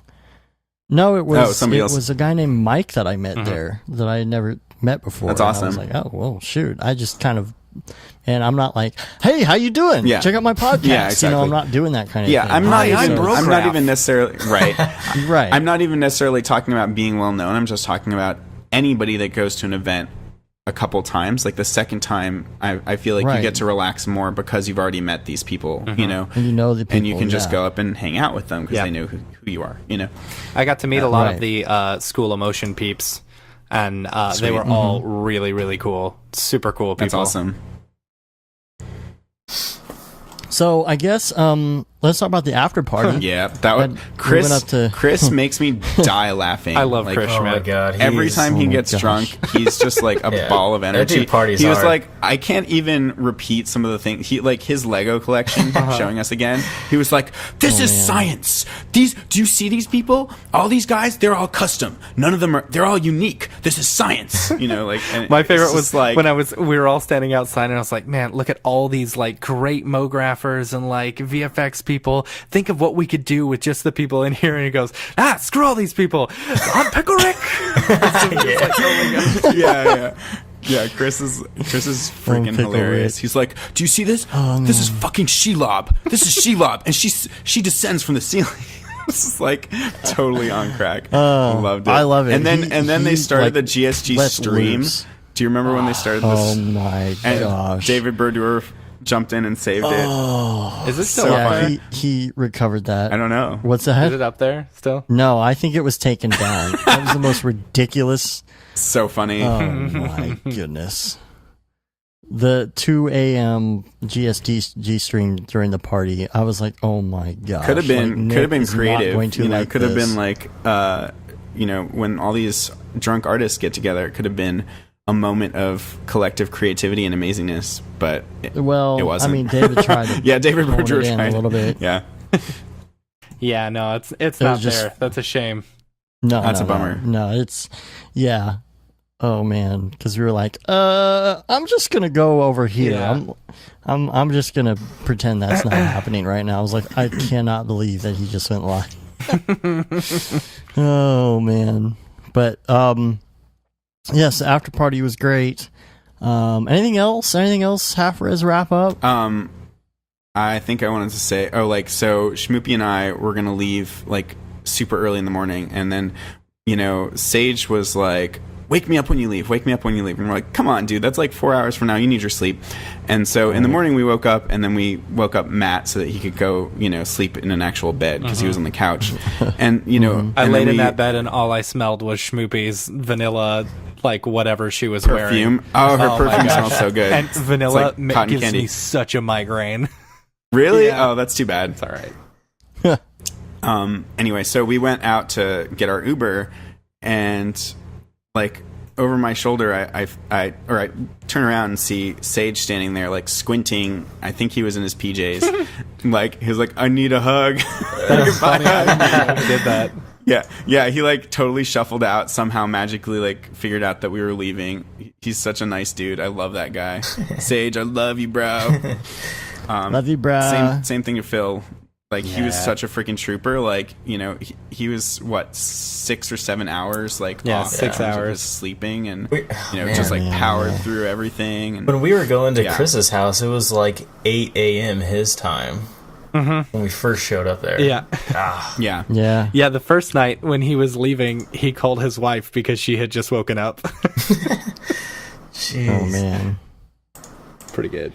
So yeah, we got to get those guys on the podcast. Yeah. Totally.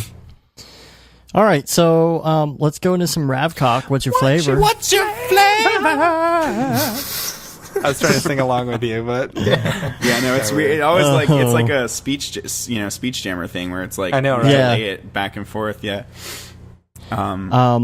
So we got an email from Mitch, different Mitch. Okay. So I don't remember that. This is Hi bros, recently made the switch from physical to Redshift. Not much out there in the way of Redshift for Cinema 4D tutorials.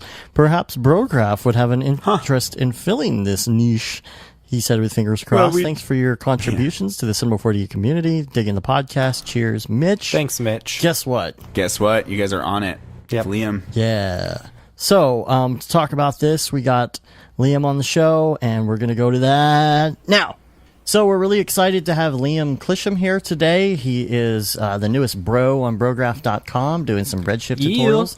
And so we're just going to chat about that for 10-15 minutes here and let everybody know what we're doing. I know a lot of people are getting into Redshift right now and talking about whether or not they should learn it. And the answer to that's yes, of course.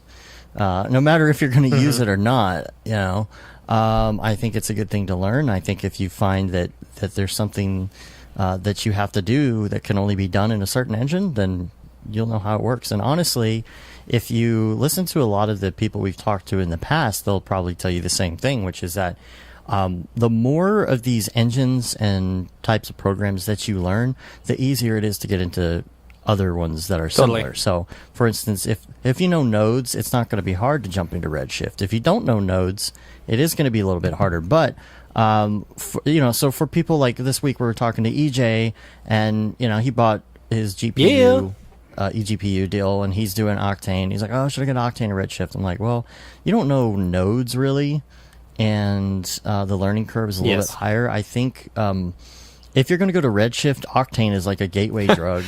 In that, you start with that and you learn the basics and maybe you get into nodes and then you decide, do I want to also learn Redshift and use them in combination? Or I know the first time you throw a fog or an atmosphere into Redshift and you see how fast it is versus Octane, you'll be like, maybe I need to learn Redshift. Right. But really, it's about, like when we were talking to Brandon Clements at SeaGraph, same thing. He jumps around into so many programs and he does Unity and Unreal Engine and all that. After a while, it kind of all starts to look the same. The more you learn more programs, the better you get at quickly picking up more programs, especially when it comes to node-based anything, I think. So, We started with kind of an introduction to V-Ray workflow. I'm sorry, V-Ray to Redshift workflow this week, as well as part 2, the God rays, and so I guess we're gonna make this a regular thing. Yeah, right? my goal is to. Now it will be up to you guys too. Monday or Tuesdays have a weekly release for like the next 6 weeks or so. I've got like 6 tutorials lined up, just like an introductory series of how to get started in Redshift. And then probably every Thursday I want to do a follow-up, just live Q&A, and I'll pretty much recreate what I did, but people can ask as I'm doing it. Why did you set your samples to this? Why are you moving your light over here? Why is it reflecting over here versus over here? Why is the fog environment reacting the way it is? Things like that. That way, because I'm sure, as you guys know from making tutorials, that you might forget something, you might leave something out, and you just don't realize it until you post it. So I just want to have that interaction with the community. Or there's a cut in the middle because you don't realize like how badly you messed up. Yeah, like when you forget to turn the audio on. Yeah. Right. Yeah. Yeah. So, so just things like that to make it more interactive for the community, especially for something new like this where Octane's been around for a while. And like you guys were saying, I'm not saying anyone should get rid of Octane or just completely jump ship into Redshift, but it should be another option. There should be tutorials out there for people, and I just want to make that readily available. Yeah, and that was the biggest thing with Octane when we were learning it, is that, there wasn't barely any tutorials out there. And still, there's still a small absence of tutorials if you're looking to do very specific things, and I think it's really good that, we're kind of jumping on this to kind of teach people so that we can help kind of guide people in a way, I guess. Yeah, right.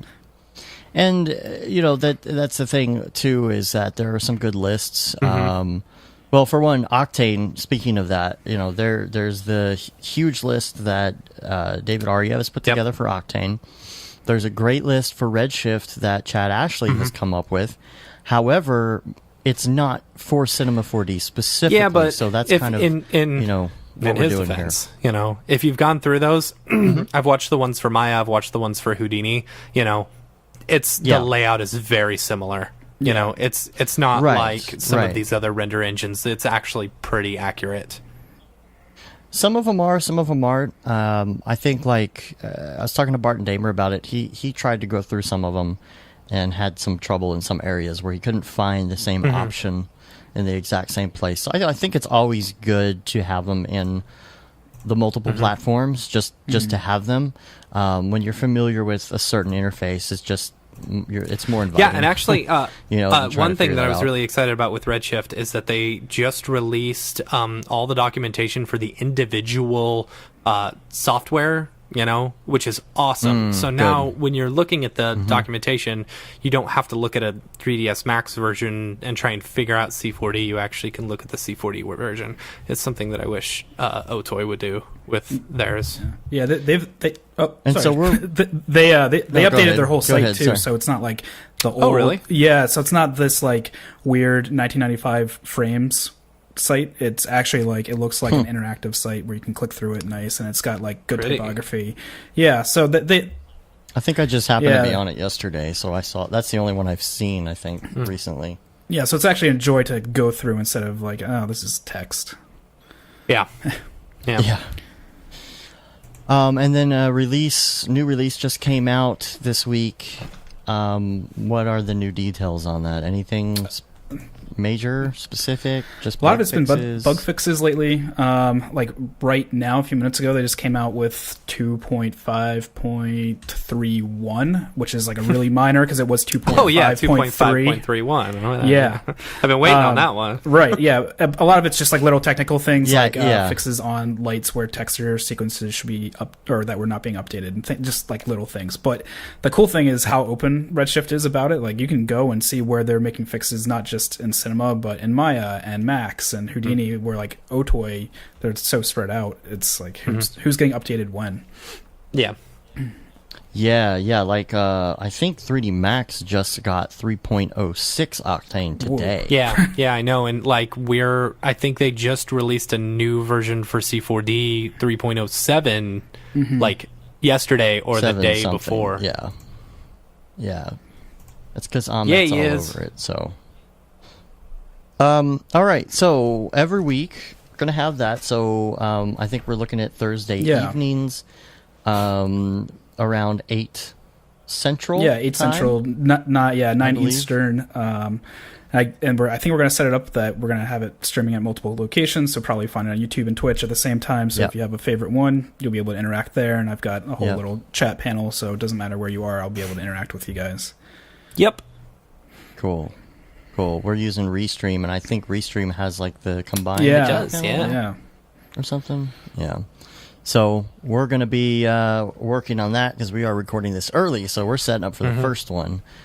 Which will have already happened by the time you're hearing this. So if you're interested in it, check the first 2 out, then check out the live stream with follow-ups if you're interested.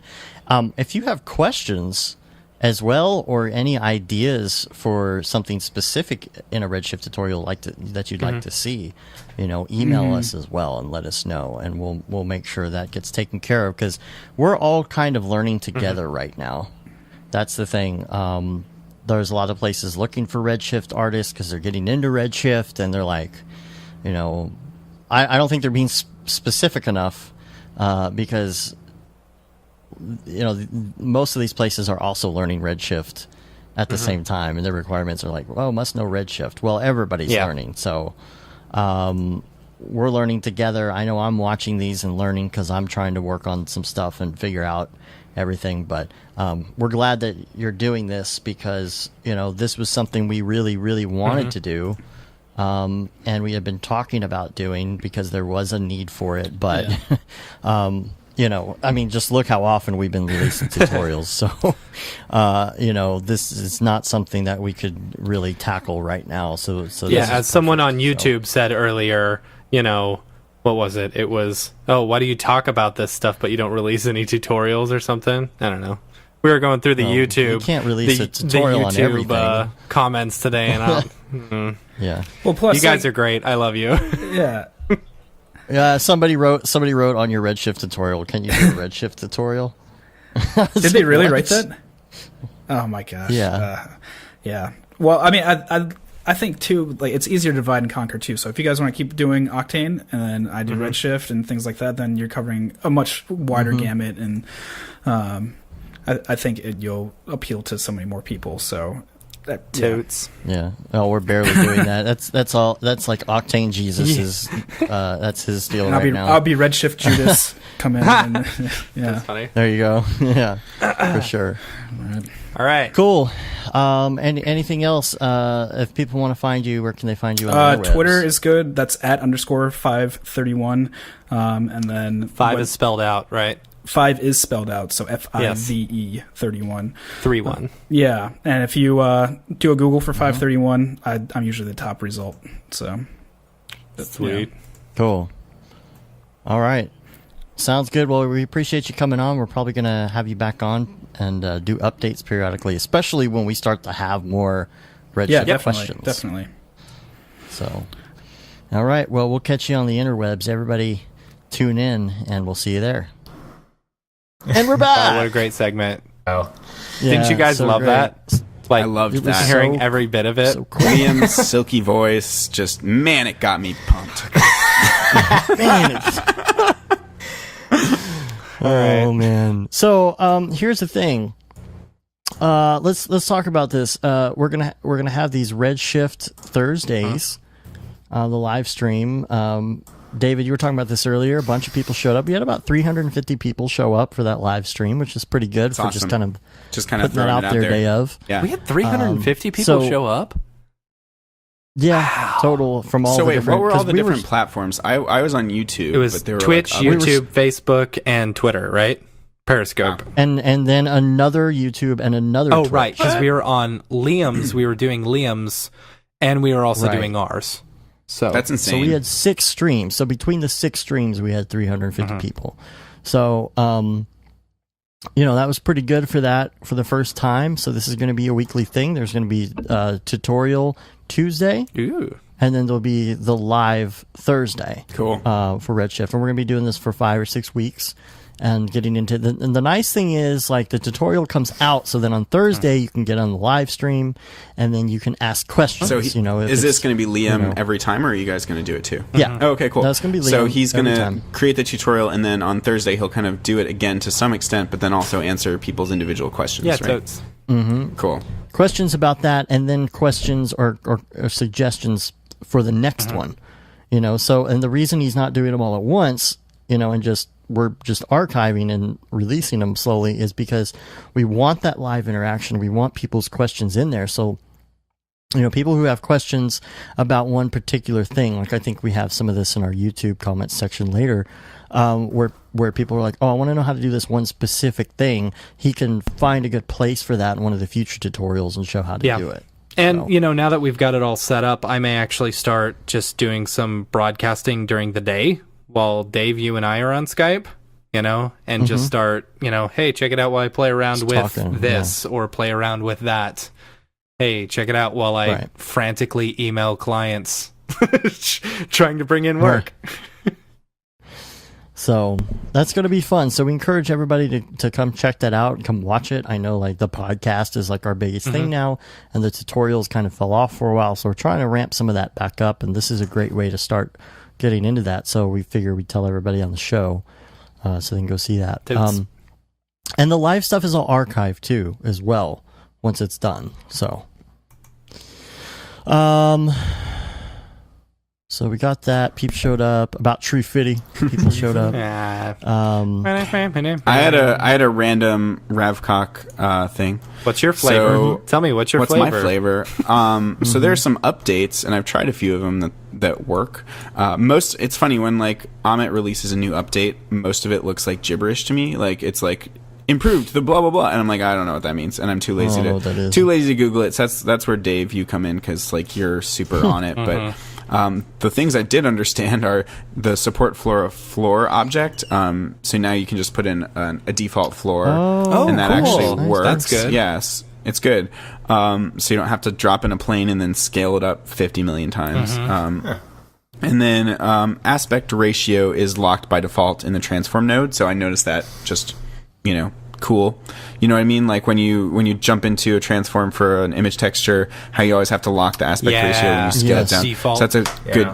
That's default now, so that's awesome. That's good. And then volume object update detection is improved, which is a awesome thing, because if you guys have ever played with VDBs or even the volume box, I know Mitch has. I know Mitch has. If you scoot it around, a lot of the time it just doesn't update at all. It just kind of stays until or Crashy McCrashertons. Or Crashy McCrashertons. But in this case, I think what's improved is just the, live update of that object type. So that's cool. Nice. And this isn't exactly Ravcock, but I was actually playing around with HDRI Link kind of for the first time in my renders and for some other renders I've been doing for client for documentary. But I realized that I couldn't add my own packs and that I'm constrained to GSG Links packs, and that kind of pissed me off, because, like, what's the point of buying the plugin if you can't, like, say you just bought the plugin and that's it and not the packs, then you'd be what's the use of it? Like, I want to be able to add my own. So I Googled it and found someone who had a solution, but it involved, like, running some little line of code and whatnot. But I realized that what you actually just need is you go into your C4D preferences folder and then the plugins folder. Have you guys done this before? Created your own custom HDRIs for Link? No, but I'm pretty sure. If you look, no, not for that. No. Yeah, I'm pretty sure. I know it's possible, I think. Okay. Yeah, it's possible, but they haven't, like, there's not been a tutorial on, it's bizarre to me that they haven't put a tutorial on their site about how to do this. So they just have a folder structure where, you put in your, like, you navigate to the plugins folder in that preferences, like I said. And then if you look, if you jump into any of those packs, it has an HDRIs folder and a thumbnails folder. And I tried just creating a new folder in there and naming it, HDRIs, and then dumping in some new HDRIs that I wanted to use. That didn't work at all. You couldn't access them through Link. What you have to do is you have to do both that, and then you also have to create a thumbnails folder and output all those HDRIs as JPEGs at 400 by 200, and then it works. So if you actually have... those same file names, and you have the JPEGs in one folder and as labeled as thumbnails, and the HDRIs in the other folder with your HDRIs, then it actually works, and it'll. So I did that for Andrew Kramer's pack that I use a lot, Cool. the Jet Strike pack. So I'll probably do that for others, but it's a hassle. Like, they should make a utility that automatically converts, like just some kind of JPEG conversion thing. I mean, I guess you could do a Photoshop batch pretty easily. Yeah, you can. You're right. I did an but After don't Effects. you lose information converting to JPEG as opposed to leaving it HDR? It's just for the thumbnails. It's just for the thumbnails so that you can preview them. It's just for the thumbnails. Yeah. Okay. Yeah. Sorry, I missed that. Yeah. Okay. Word. Cool. But yeah, you're right. Coolfire. Photoshop batch is probably a good idea because I was doing it in After Effects and I ended up you can kind of batch things in After Effects, but it's kind of crappy. Yeah. So, Photoshop would be the way to go. You're right. Straight up. So what about you, Mitch? Ravcock, what is your flavor? Just what is your how does Mitch Myers use Octane? I think most of my Octane use is art direction. That's why I like it. It's just the speed. So yeah, I mean, I guess I'm like the C4 DP dude. And so being able to yeah, that's how I feel too. That's you and I both have the same jam going on. C4DP. Right. I like it's it. just way easier to art direct your scenes and stuff. So that's my comfort in Octane. So yep. You need a shirt that says C4D. C4DP. C4DP. C4DP. Yeah. Let's see. The French Monkey came out with the Scratch Kit. Boy. I think it's a new thing, right? Dude, did you see his box art? His new box art? Yeah, his new he redesigned all the box arts. Yeah. It's so pretty. Yeah. I was really Scratch happy Kit is about out. that. We'll have a I was link. really happy with the way he did it because it's box art is stupid. The fact Yeah, that we it is. still do Yeah. box art is so dumb because No one's gonna it's not send like you can buy this stuff and get a box, But it's so Yeah. he took that and he's no one's getting box art anyway. Let's at least make it look cool. Right. Anyway. So that's how. Then you got. I just found this in Polygon. I was getting some Polygon textures this week, and every time I download the freaking Polygon textures, I can't remember. I'm like, which one goes in what channel? Because they're labeled differently than Octane. It's so roughness is the gloss, right? The glossy. I don't remember. So What? more. And I got an article linked to this. So I just put the So think of- roughness one into. Those are just roughness maps, right? yeah, Just put it into the roughness some of channel. them, but they say gloss. Some of them say gloss. Some of them say reflectance or some. I don't remember. Yeah, well, that's Let me look. reflection. Okay, so gloss goes into roughness because, if you think about if something is not rough at all, then it's super glossy, I guess. right? Because and if it's rough, it's less glossy. And then specular, when you're adjusting specular, like the specular float or a color, that's all about reflection. Oh, yeah, you're right, Seeing you're right. reflection. Yeah, So yeah. that's reflection. Yeah, you're right. So you've got color variation 1, variation 2, displacement, gloss, normal, reflection. So yeah, reflection Right. obviously is the specular map, and the gloss is the roughness map, right? Yeah, so just to clarify that, because I'm always like, which one is which? So that's what that is. And specular reflection, you know why, Matt? You know why the reflection is specular? Why? Because it's shiny! With the bipping and the bopping and the shiny! Wait, what is that from? Moana. What is that? Moana, that's right. Okay, cool. Hipping and the hopping and the bipping and the bopping and the shiny! Dave, can you step into my office, please? Anyway, so, there's a schmoopy in the house. There's a schmoopy. I see Yes. a schmoopy. You're not real. You're a schmoopy. No, you're Schmoopy. So, okay, another article here. Oh, this is hilarious. Oh, she's So- hilarious. Oh, she's Yeah, I've still got hilarious. this super awkward. Sorry to interrupt. I've still got this super awkward situation where I'm totally in the middle of my living room because our garage isn't done yet, and we live in a small house because it's California. And a big house would cost way too much freaking money. So I'm just out here, and my family's they've been trapped in the bedroom for like the past couple hours, trying not to disturb me. But trapped in the closet. I'm in the closet. Yeah.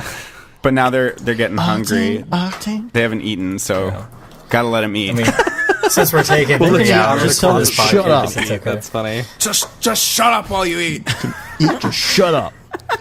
So there's this article, or not article, there's this video. Oh my gosh, we were cracking up. This is like the morning before we left from Half Res. It's a CNBC video, and it's like these anchor people who had Jules back on the show it was to talk so about render tokens. Painful.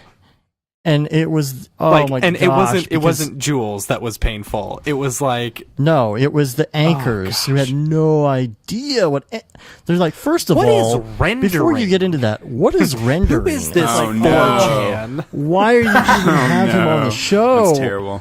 It's the most awkward thing. You just feel bad because you're like, God, he came on the show and like they don't even know anything about this. Like they couldn't care less. They're just like reading from the teleprompter. Oh my gosh! But you have to check that out. It's like, dude, come on, anchor people, do a little research or something before you have someone on the show. Yeah, Dave is actually going to input the a clip of it right here. I was thinking about it the other day. I was like, hey, I haven't done that shtick in a while. I should do that. I haven't done that bit. Ha-cha-cha-cha-cha. So, oh my gosh, we're only like halfway through. God. No, we're more than halfway through, but we're we still got a ways to go. Hang in there, people. Yeah, Mitch is nobody not, has to pee. Mitch didn't know what he was in for. Right. So, okay, this Silverwing tutorial. Raphael Rao put out this awesome tutorial on subsurface scattering and Octane, and I'm totally down to watch it because I'm working on a little side thing just to do some learning, and I'm like, I want to really get my beak wet. Subsurface scattering. That tutorial was so good. It explained absorption and subsurface scattering better than anything I've seen. Yes, but here's. I love his diagrams with like arrows and like the showing how like I am gonna suck at quoting this, but I'm pretty sure. So absorption is like just the decrease of light, right? And his arrow shows the light decreasing over the course of going through the substance, which is why you just get this gradient through a material that's got some milkiness that it absorbs the light as it goes, right? And then subsurface scattering is the actual bouncing of those light rays through the substance. So it the light ray will split up into a bunch of light rays and get totally diffused. And so he was like, ink, for instance, is an absorptive material that doesn't look cloudy. It just darkens the substance, right? And then subsurface scattering will make it actually look milky because it's scattering the light rays and diffusing them out. But for a subsurface material, it also incorporates absorption because all those light rays, as they get scattered, also get absorbed. So you have his arrows that not only split apart, but then kind of get diminished over the course of the arrow as well. I don't know. He's just so good at explaining all that stuff clearly, which was really awesome. And he explained why absorption, it's currently like it used to be when you're using colors that if you would, say you put a green color in, you'd get something that looked pink because it's the opposite on the color wheel, right? And so that confused a lot of people. So they made the default invert absorption. Right, so that when you put a green in there, you get a green color, and same thing for scattering. When you put a green in there, you get a green color. But that's not actually how it works physically. It's if you've got green light passing through a substance, the green gets absorbed faster, and you see pink at the other end because that's what's passing through. If that makes sense. Yeah. Right. So yeah, it was really cool. All that discussion about like knowing those principles of subsurface scattering, like when he went on Learn Squared and talked about Ray Epsilon as well. Like that when he goes and does those kinds of talks, it really gives you a knowledge about the fundamentals, so that can be applied to any renderer, which is super cool and what we kind of want. That's the base knowledge that we're looking to get. So I thought that was awesome. I hope to meet Ray Epsilon someday. I know that guy is going to be so cool. Your dad jokes, man, are out of control. Yeah, I know. That's me. # dad jokes. But okay, here's the thing. You know the old meme from back in the day, from the Big Lebowski. You're not wrong. You're just an asshole. No, I don't remember that part of the Big Lebowski, actually. Oh yeah, he's like, you're not wrong. You're just an asshole. So somebody came on and was like completely like trash talking his tutorial. Okay, you have to. What about on Facebook? Yeah, but what could you possibly? This isn't he was saying this is not the correct way to do subsurface scattering, and here's why. And he was bringing up some interesting points and showing these ridiculous node graphs and stuff like that, saying, Whoa. This is why you should do it this way, and this is why what you're doing isn't true subsurface scattering, blah, blah, blah. And everybody's like, yeah, like, I understand what you're saying, but, like, there's a point where your client doesn't care that you did, like, 40 extra steps because it looks nearly identical. It's like, yes, you're not wrong, you're just an asshole. That's hilarious. And it's the way he was saying it. It was not. So this person's just like criticism. Getting off on connecting way too many nodes together. Basically, sounds like right. But it was what he was saying to him. He was like, and I don't know. Maybe it was a lost in translation thing. I don't know. I don't know how that works on Facebook. But he was just being a complete a-hole.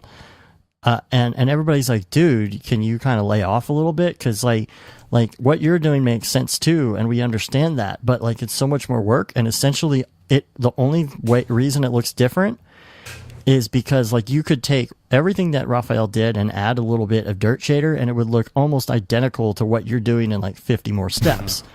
And so he's like, fine, I'm going to make my own tutorial with hookers and blackjack. And he made his own version of it, which is great. It's totally great. If you have constructive criticism, if you want to do your own thing. But I was just like, dude, don't be an a-hole to this guy who is contributing so much to the community. It's bizarre because Raphael is the most, like, just, I think, the most well-spoken and best, like, Octane teacher out there. Yeah. You know, he's the top. So, like, it's just bizarre that you would lay into to him of all people. You know, it's just right. Yeah. I don't know. It was just really odd to me, and everybody's like, "Dude, I don't understand how Raphael learns the things that he does." Like, I know it's beyond me. Yeah, I mean, he's like deep into like, why is this thing refracting this certain way, and here's why, and like, just so it's so beyond me, you know. And then a lot of it seems like stuff that's like V-Ray-esque in a way to me. Like some of the stuff behind it is like digging down. It like Octane is so simple in comparison, you know, to some of these other engines. The way it's built, it's like, holy crap! Like I can't even comprehend that. So I don't know. I just, you know, be cool. You know, be cool. Don't be a jerk about it. We're all here to learn. Yeah, dude. Right. Yeah. So, yeah, be humble, right? So, some other videos that we have here in the notes. We've got the NodeFest video, intro video. We got that. So, link in the show notes to that. Chris Pretty did a survey. Oh, yeah, that was so interesting. Yeah. Yeah, but like, I knew that most of the users were C4D users. But the gap between C4D and the rest is massive, and the next one down is Lightwave, which is bizarre. Lightwave. Yeah. I didn't know people use that. So what was it, like 270 for C4D, and then like, I don't remember the numbers, like 60 for Lightwave or something, and then the next was like 3ds Max, which was at 30 something. And like we knew that. We had asked Jules about that. We saw we saw this vote and everything, and still like somebody posted a job thing today in the Octane group and said, okay, you got to know Octane and C4D. Same guy who called out Raphael was like, why are you guys using Cinema 4D? What's he using? I don't know. I guess Lightwave.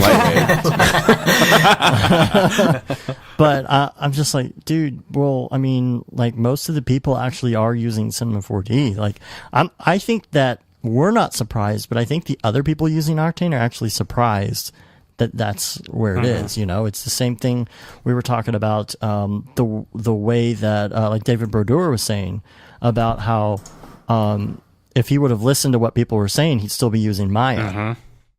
You know, and wouldn't have jumped into Cinema 4D, that kind of thing. I think a lot of people just still, for some reason, have that hesitance to move to Cinema 4D because it's like, oh, this is a kid's toy. It's like, why? Are you sure? Have you really like jumped into it just because it's easy to? It's like PC Mac. Back when PCs were like super difficult and drivers and DMA and IRQs and confusing AF. Like you would get a Mac. That was a lot of acronyms right there. Yeah. You would jump into a Mac and you're like, oh, hey, this kind of just works. Now some of that has changed, but back then you're like, oh, this just works. And people get a Mac, you're like, oh, it's like a baby's toy. It's like, yeah, but it works.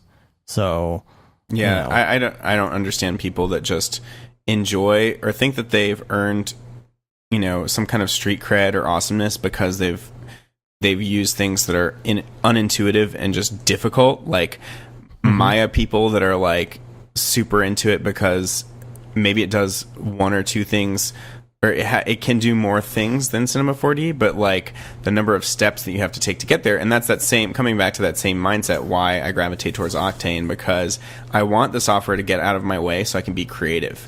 And when I have to start thinking about the buttons and knobs again, it pisses me off and I don't want to use it, I do all my Octane programming in the command line and terminal. Right. I don't know about you. Yeah, only standalone, but standalone's for sissies, so just terminal, please.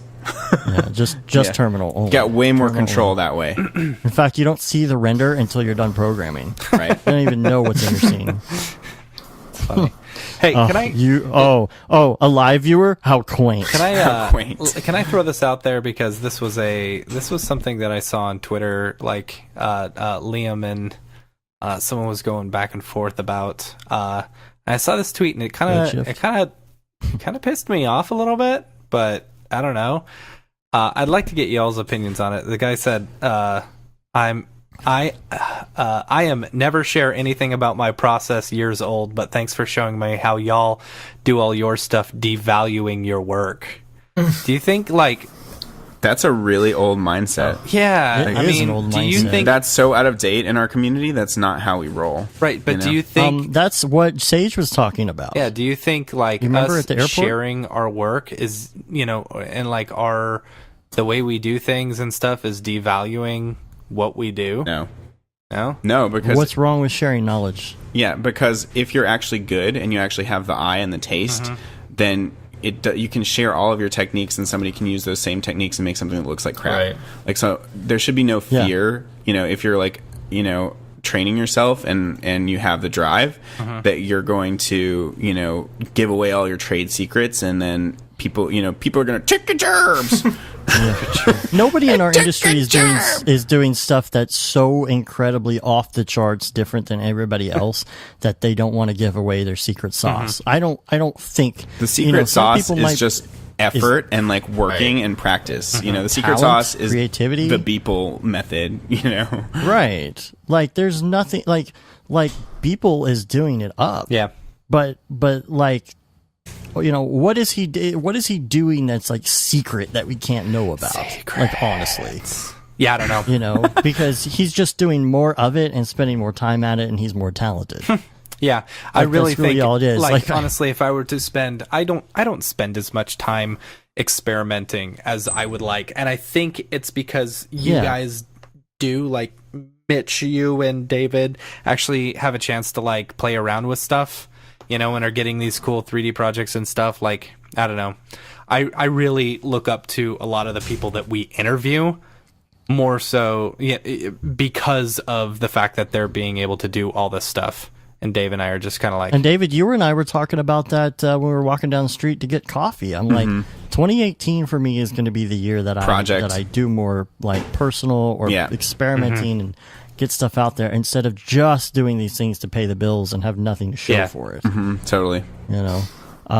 But Sage was talking to us at the airport about the mindset of the architectural community. Oh yeah. Which is you don't share information on what you do. You don't talk to other people. You don't go out to drink and say, oh, this is actually how I did that. Nobody shares. And nobody wants to give away these quote unquote secrets. And your entire community and your industry as a whole is going to move a lot slower. Yeah, totally. Because nobody's going to give away anything. That's true.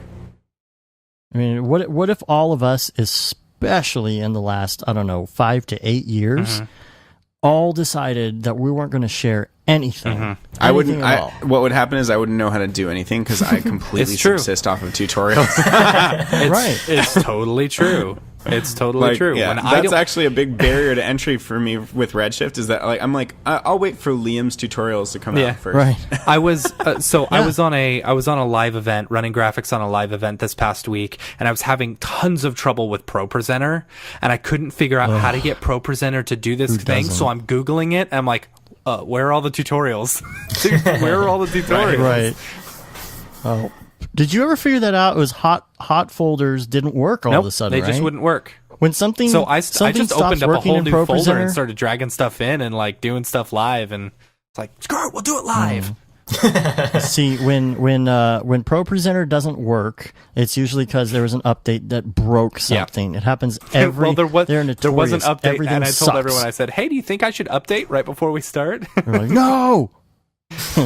Dude, updating, you always want to stay like 3 versions behind on ProPresenter. Like I'm telling you, like if you would have reverted back, it probably would have started working again. Of course, something else would have broke.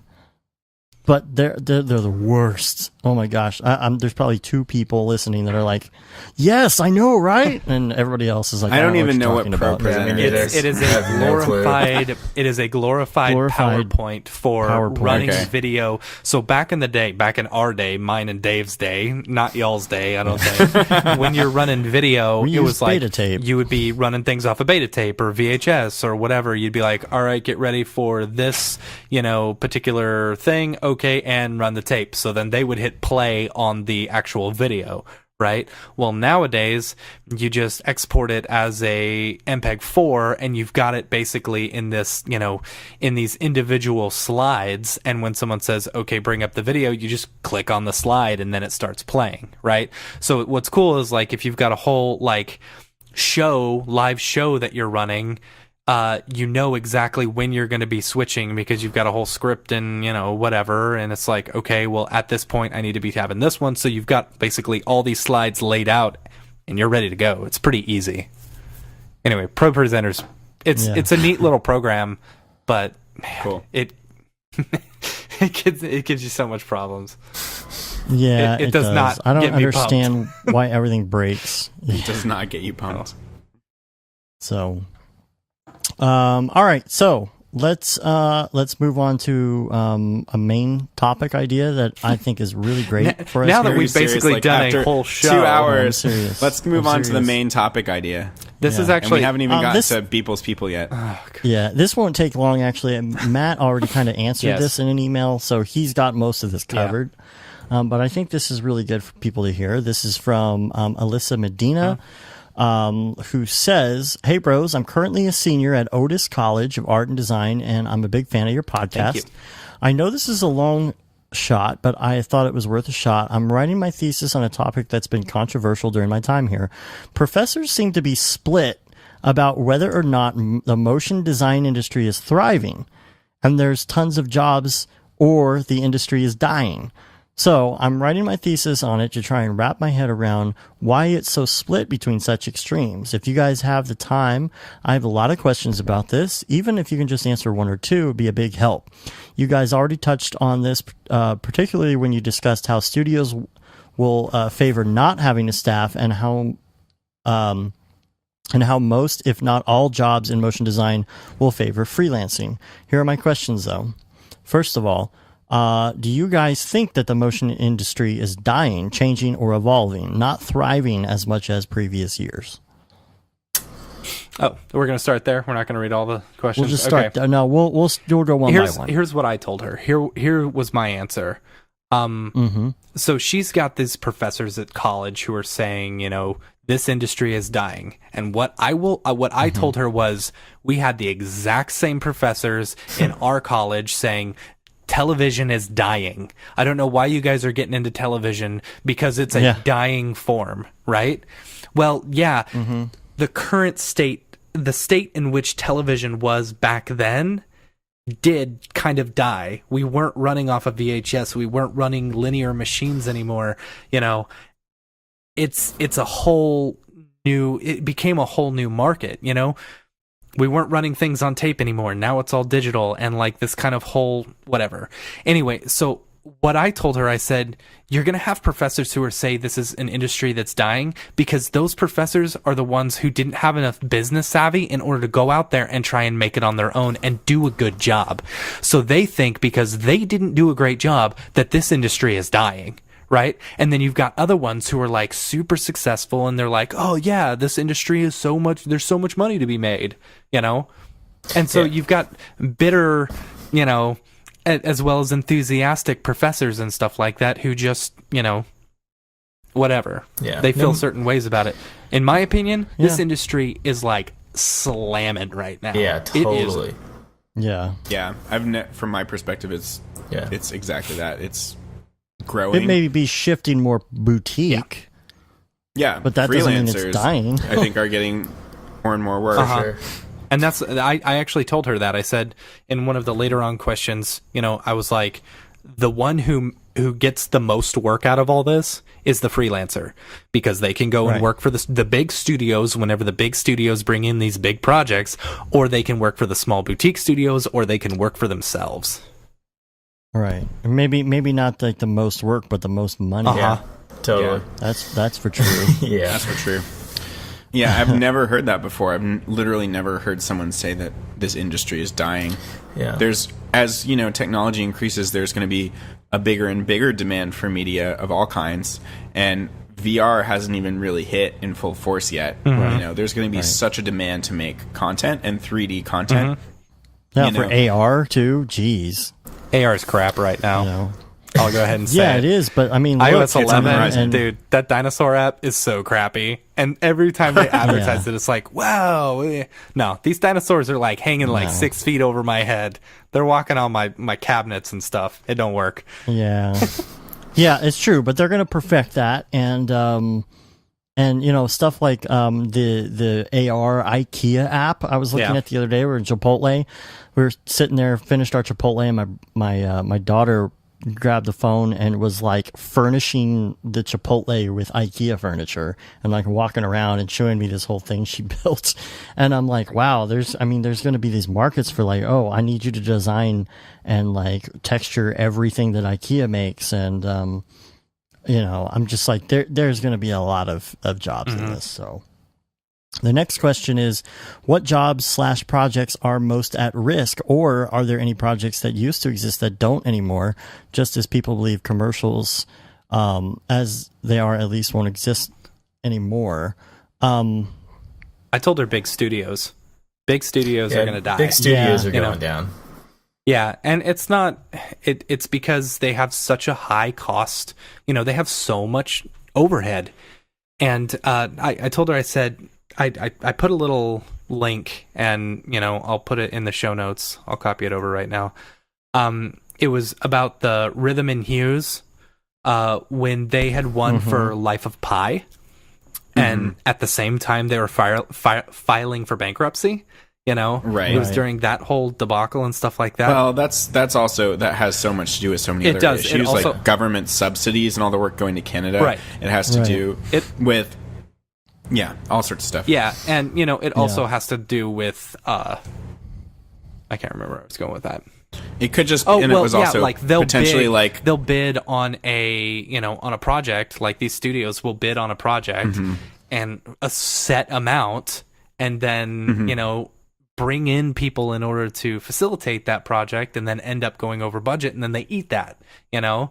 It's like, I think in that case too, though, like those VFX shops know how to do business. They're really smart, and they've got really good leadership. I mean, potentially, I don't know if Rhythm and Hues had leadership issues, you know, and was just really poorly run. It's hard to believe that, since they won the Academy Award. They made the most amazing VFX for that year that we had seen. Where was I going with that? Oh, but the whole VFX industry is kind of screwed, period, because of those government subsidies, because people in Canada get such a huge tax break, and then these other, the VFX industry just chases around these different government incentives, and there's there's no union like in other areas of the film industry. Yeah, that's very true. They're the newest art form, or newest part of filmmaking, and so are basically screwed over way more than the other, parts of the filmmaking industry. But I would draw a distinction between VFX like studios and motion graphics studios, where I feel like motion graphics studios, nothing prevents them from killing it. Yeah, and they can have that big overhead and still do amazingly. Like if you look at Blind, and certain companies, they just like. Well, that's because he charges $100,000 for a logo. A logo, yeah. There you go. But it's the mindset like that. That it can seem like arrogant, but his business sense and he's savvy at that stuff, and he teaches it. Like if you look on his YouTube channel, it's filled with content. Like there's hundreds of videos and podcasts about all of this business stuff. I think I'm going to start watching and listening. Like whether or not like it rubs you the wrong way, there's definitely stuff to glean from that and things to keep in mind when you're running your own business. And him having that savvy means that he's going to kill it because he's not held back by the same issues that the VFX industry is on the whole. It's not competing for these shots and like this massive pipeline process. It's much more, even though it's a big studio, motion graphics on the whole is much more flexible, and it is a lot more different things. He's doing logo design to make tons of money. They're also doing 2D motion design and 3D motion design and websites and all the above. And so they're just being really smart business people, basically. Well, the ones who are really going down are the print companies. and post houses. Post houses for sure. The next question is there a time, I'm going to combine these two here, is there a time you think motion graphics was at its height? Was motion graphics ever at a height? Have you noticed if studios are hiring less, more, or just as much? I don't even think we've hit its height yet. I don't think so either. No. But I do feel like studios may be hiring less. I think studios are hiring less and contracting more. Yeah, absolutely. They don't want to pay the overhead. They don't want to pay the insurance and the workers' comp and all the other stuff. Like, just why not just pay somebody 1099 or whatever, W9 or whatever it is to or whatever that number is to do it, and then just skip all that other mess. Especially these smaller places that, I mean, if they're a bunch of contractors as well, they may not be paying any unemployment or anything. So, and generally, do you find that you mostly work with younger generations or older? I ask because if there's no older generations, it could either mean motion graphics is so young that there are just naturally, there aren't a lot of older generations working, or that it's not profitable enough for people to stay in the older they get. Although I'm factoring in the motion graphics lifestyle might not be fitting for older generations. Like I have a lot to say about that. Number one, a lot of people who get really good at motion graphics really fast are really young, because they have more time on their hands. They may be not married yet, don't have a kid, don't have the weight of the world on their shoulders. They have a chance to experiment with all sorts of things, right? It's the right after college. It's about your age, Mitch, where you guys are like basically experimenting with this stuff and learning it more and getting more in depth. And, you're to the point where you're kind of done with the party scene, I guess, and you're more into all right, I'm going to be a professional now, like late 20s or whatever into your 30s. And it's like, whatever. Yeah, and there's that, and then it is young. However, there were people when I was entering the field that were older. I'm thinking of a guy in particular that I don't even know if Matt, if he worked there when Matt was there, if he had left at that point. But he was an instructor at the Art Institute who was a lot older. And, I knew him. He was my teacher at the Art Institute. Oh, okay. Yeah, he was. So, he was. He was an After Effects guy, and man, he was slow. Oh, yes. But he started in the in the time when that was the that was it. It was just some 2, maybe 2.5D if you were lucky. Yeah. he wasn't really into computers as much because he started old school. I've known older people that are, have burned out and are set in their ways or just don't continue to learn. But then I've also, know older people that just continue learning, and they've come fully into their own. They're experts at their craft. They're, and like people like Joey Corman that wrote the book on freelancing, literally, have found ways to make, when you get older, I feel you get less tolerant of, bullshit and less tolerant of pulling crazy hours and more wanting to design your lifestyle the way you want. But that doesn't mean you get suckier at motion design. That just means you get more mature about how you're handling your clients.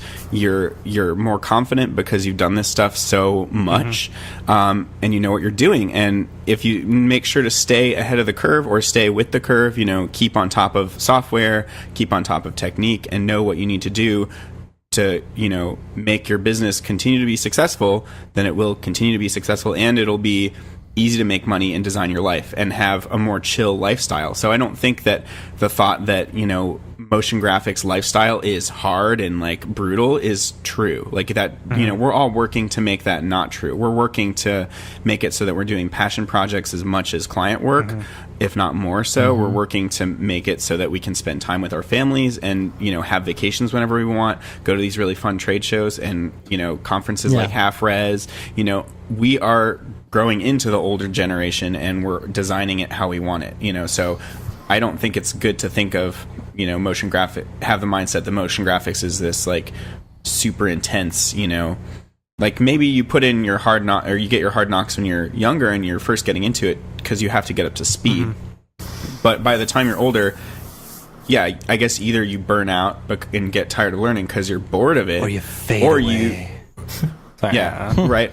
Or you continue to kill it because you're into it. Like, I can't imagine ever not being into this. I can't imagine ever not continuing to learn. But I did know some people that were total burnouts and just weren't into their job, and eventually they're not going to make as much money as they did, and they're going to get left behind. Well, if you're spinning your wheels, but I mean, what's the old phrase about, what happens to an engineer when they turn 40? You got to take them out back and shoot them. Never heard that.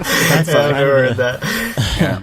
I don't think that's true of motion design necessarily. That's what I'm saying. It's. I don't think it is true. And the other thing is that people, I guess my age, kind of old man, they're the ones that kind of grew up with computers, and so I feel like the people that came before us, maybe they could hop into it, and maybe I did art before, and now I'm doing art on the computer, whereas for us, art has kind of always been on the computer. And so like the computer part of it wasn't a hurdle for us. We already knew how to use a computer. As with them, they were going out there and learn, okay, how do I do my art that I was doing before, but with this mouse thingamabob? And so I feel like it's in its infancy because the older generation hasn't even appeared yet. Let me ask you guys this question, because I guess I misunderstood the question when she was asking it or when I was reading it. I took it as, are the clients that you're doing work for, are they older or are they younger? So as far as that goes, I think she's saying work with, as like our peers. I believe. I mean, I misunderstood it as like the jobs that you are doing. If you're doing work, if the people coming to you and hiring you to do work, are they from an older generation, or are they from our current, or are they younger? For me, it's a huge spread. I get like clients that are way older, and I get clients that are younger than me. Like Richie, for instance, from Social Repose. I think he's younger than me. And he's hiring me. And then working with people, I work with people way older than me and people way younger than me. It's all about just people that are good to work with. Making good connections, like talent. Not so much about age. It's very possible, too, that besides working smarter, not harder, some of these people in the industry do decide, okay, well, I had a lot of fun doing this and I like jumping into this every once in a while. However, I'd like to build a business out of this, or I would like to become a boss or an art director and hire people. And so some of those people, they don't phase themselves out completely, but they kind of take over a different role, or become a mentor, or become a business owner instead of just staying there. Oh, I'm just going to be a contractor the rest of my life. This next part of the question, is outsourcing a possible reason why it might be declining? Is that the next one? Yeah. Mm-hmm. Yeah. I feel like that's not true. Yeah. First off, we've already decided that we don't think it's declining, but outsourcing I don't think is a big problem. Yeah. For us, I think that things like Roto get outsourced. That's funny. And that's exactly what I said. That's what I was going to say. I said there's no studios outsourcing stuff, but most of the stuff, like trivial, boring tasks like rotoscoping, that's exactly my response to her. But those aren't creative people, jobs. Right, that's what I was going to say, is people are paying us to make good decisions and be creative. And those are things that you can't outsource. There has to be a level of trust and a level of professionalism there, what gets outsourced are menial tasks like Roto. Like for instance, in the VFX industry, the 3D conversion stuff I think often gets outsourced to these companies because that's also Roto. Yeah. It's they rotoscope every frame. Not to say that tons of art doesn't go into that, but it's more of a technical job, and I feel the technical jobs are more likely to get outsourced than the creative jobs.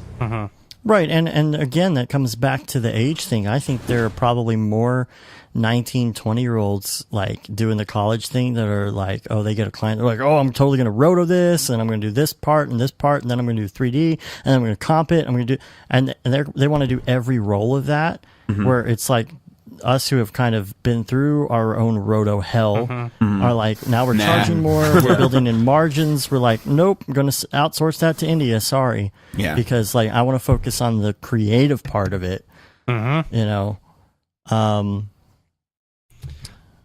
But I don't think that it's declining from outsourcing. If anything, it's helping us. Because which specific jobs are going away? Maybe there's some guys who would love to do some outsourcing in America of rotoscoping, I guess. But I don't know that many people that think that's the fun. only thing I like about Roto is that I can totally zone out to it and listen to audiobooks and podcasts. Yeah, right. It's like I want some days where I'm just checked out. Like I actually kind of build into my system like jobs that I don't have to think about. Like lately I've been doing several color grades for feature film, just like documentaries, but like I can do that stuff just not thinking, and I just put on a podcast because I've done it so many times.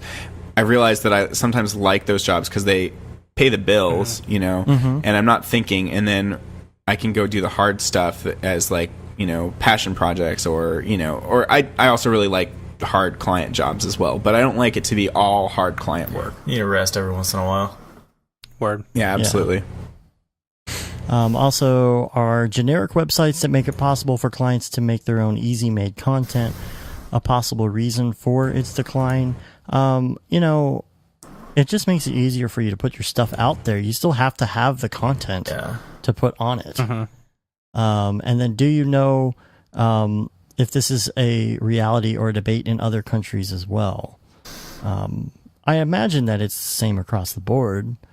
I'd say India probably, because they are outsourcing, they might have a bigger, I don't want to say bigger industry, but there's definitely more going on there. I think as far as that's concerned. I think that with generic websites and make it possible for clients to make their own easy-made content, stuff like that.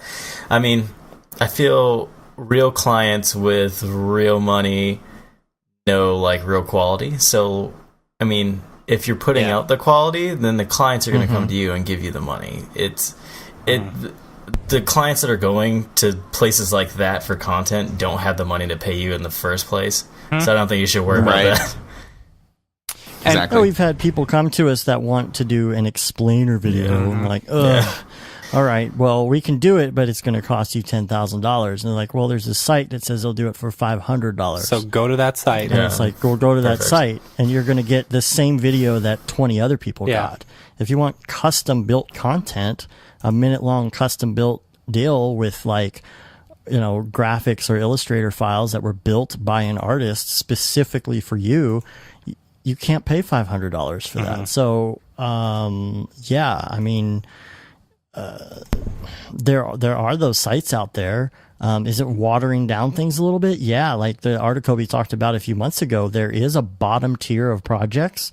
The smaller $1,000 to $3,000 projects are definitely going to start disappearing, in the near future because of other things like that. Oh, $3,000, we could pay $1,000 instead. And that's really going to take away from those entry level people that are trying to get the smaller gigs to get in the industry. But like you said, Mitch, my friend used to say, there's no accounting for taste. There's these people that have no clue how much better the thing that you're doing is compared to what they can buy for $500. And you probably don't want to work with that person. Totally. Yeah. All right, so to finish that email, I'm contacting many people in the industry that I've met during my time here at Otis in my internship.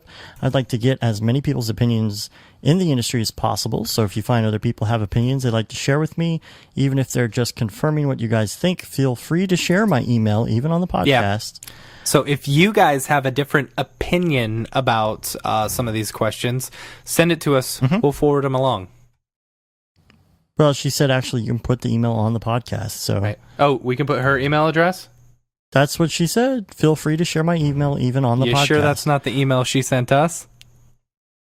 What? You sure that's not? She didn't say email address. She said email. Or email address. She didn't say email address. Oh, fine. All right. Forward it to us. Freaking marker. Dang it. Why are you making a marker? That's what I have to get rid of what I said. No, you don't. Nah, just leave it. I said it twice. Oh, who cares? Whatever. Just leave it in there. Okay. We love mistakes. You're going to get all sorts of... No, I don't want to give it out if she doesn't want it out there. Oh, did you already give it out? Twice. That's what he just said. My bad, I wasn't paying attention. And you weren't paying attention to the fact that I said you weren't paying attention. Oh, sorry.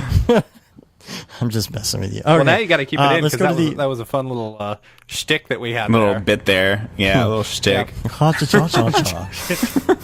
Okay. So, let's go to we need to get moving on just a little bit here. I'm going to push this a little bit and really quickly go through some of our other section links. There is a great article. My gosh, we still have so much more to do.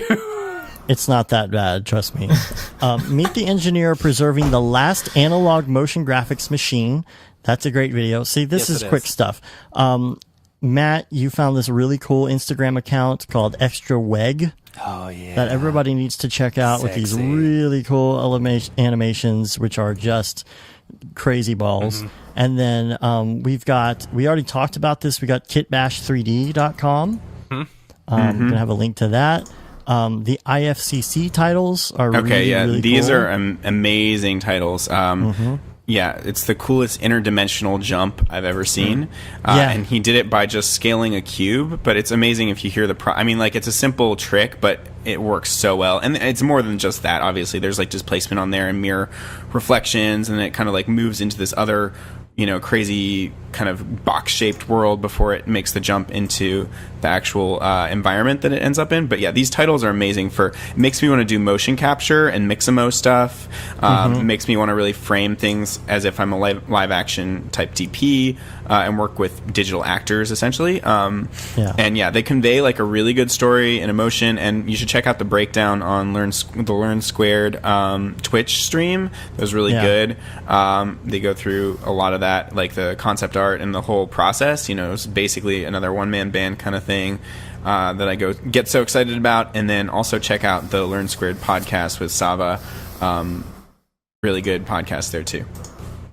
And then the other side is the name of this other video. Really good. Another excellent title sequence. Yeah. Oh man, so good. And it's not just the animation either. It's like the voiceover, the dialogue for it, the script.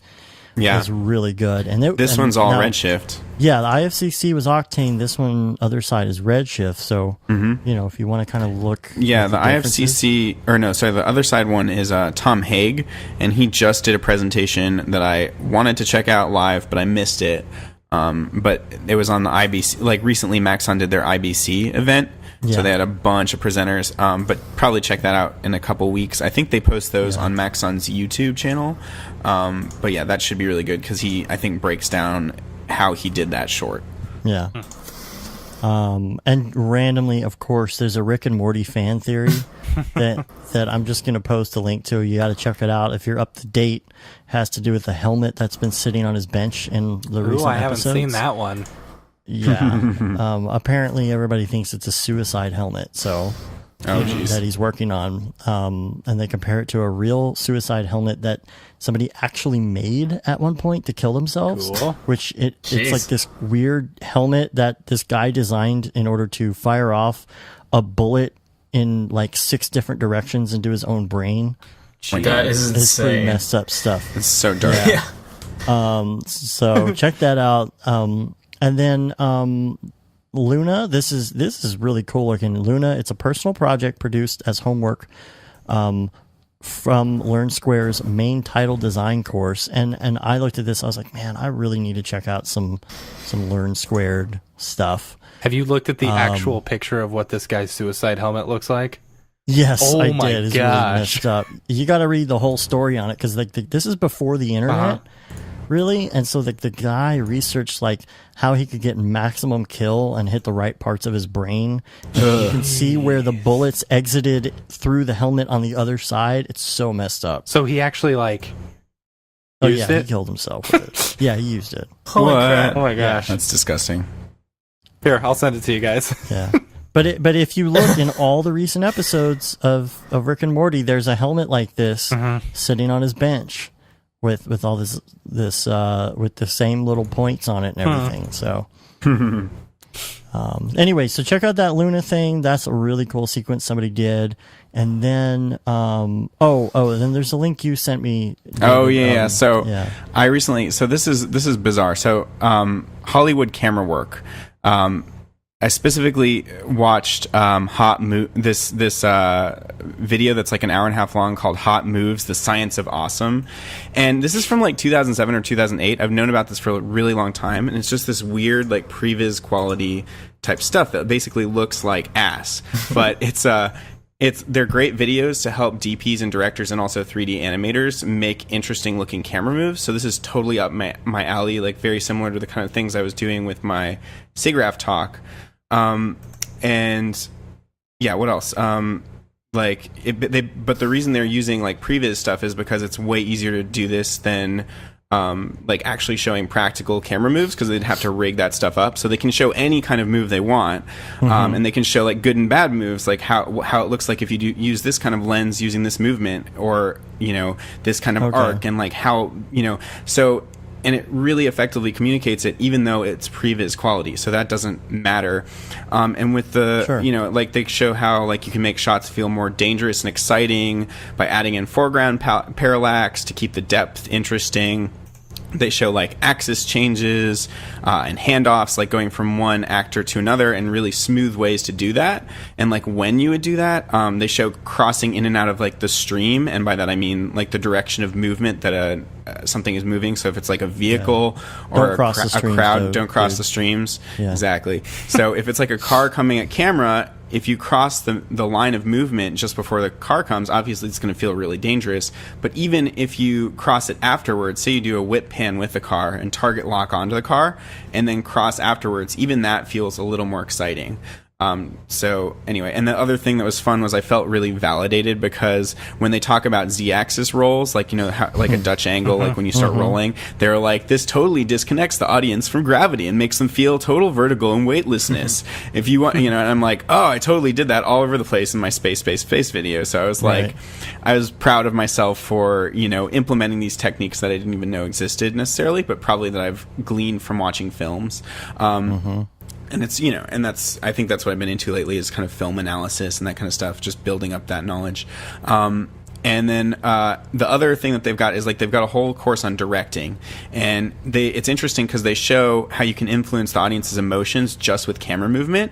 And it's funny because, like, you know, with working with these previs figures, they have no expression. So that actually helps. It's like a blank slate. So depending on the move and the composition, you feel different things about the shot and the characters, and like about who has control in the scene, who feels powerless or powerful, you know, and revealing people in surprising and dramatic ways, like doing a you know, whip pan around someone and revealing that someone's right over their shoulder. You know, it's like it makes you feel stuff just from the camera movement, or like how it's blocked, like the wide angle versus long lens. So I recommend these videos to anyone. Like, I haven't seen anything better. You know, anyone that wants to make a CG short, like, just watch these for sure, or be a director or be a DP. It's really interesting. Cool. All right, well, I'm going to quickly do something new here. Oh boy. Called Brograph Recommends. And so this is going to be the longest version of this we do, because we're all going to do it this time. But from now on, we're going to try and do this, and we're going to try and add questions and things to different guests that we have on the show.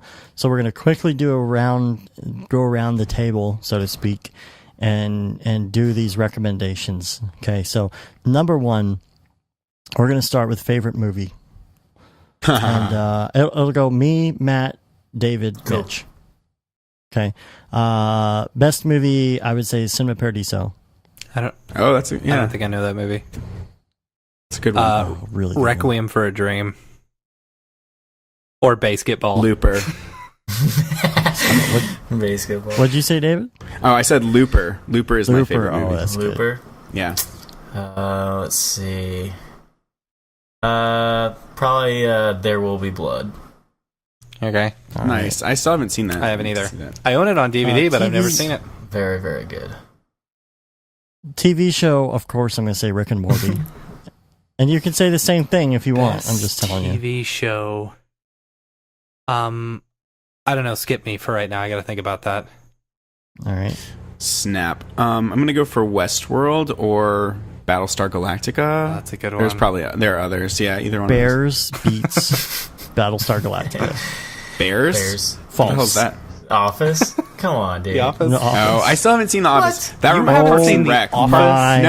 No, I need to watch You it. definitely do. That's all But right. I've That's seen all right. all of Parks Dave and Rec. hasn't I've seen seen, all of Parks and Rec, and I love Parks and Rec. There's a lot I haven't That's all right. seen. Dave hasn't seen The Godfather. It's true.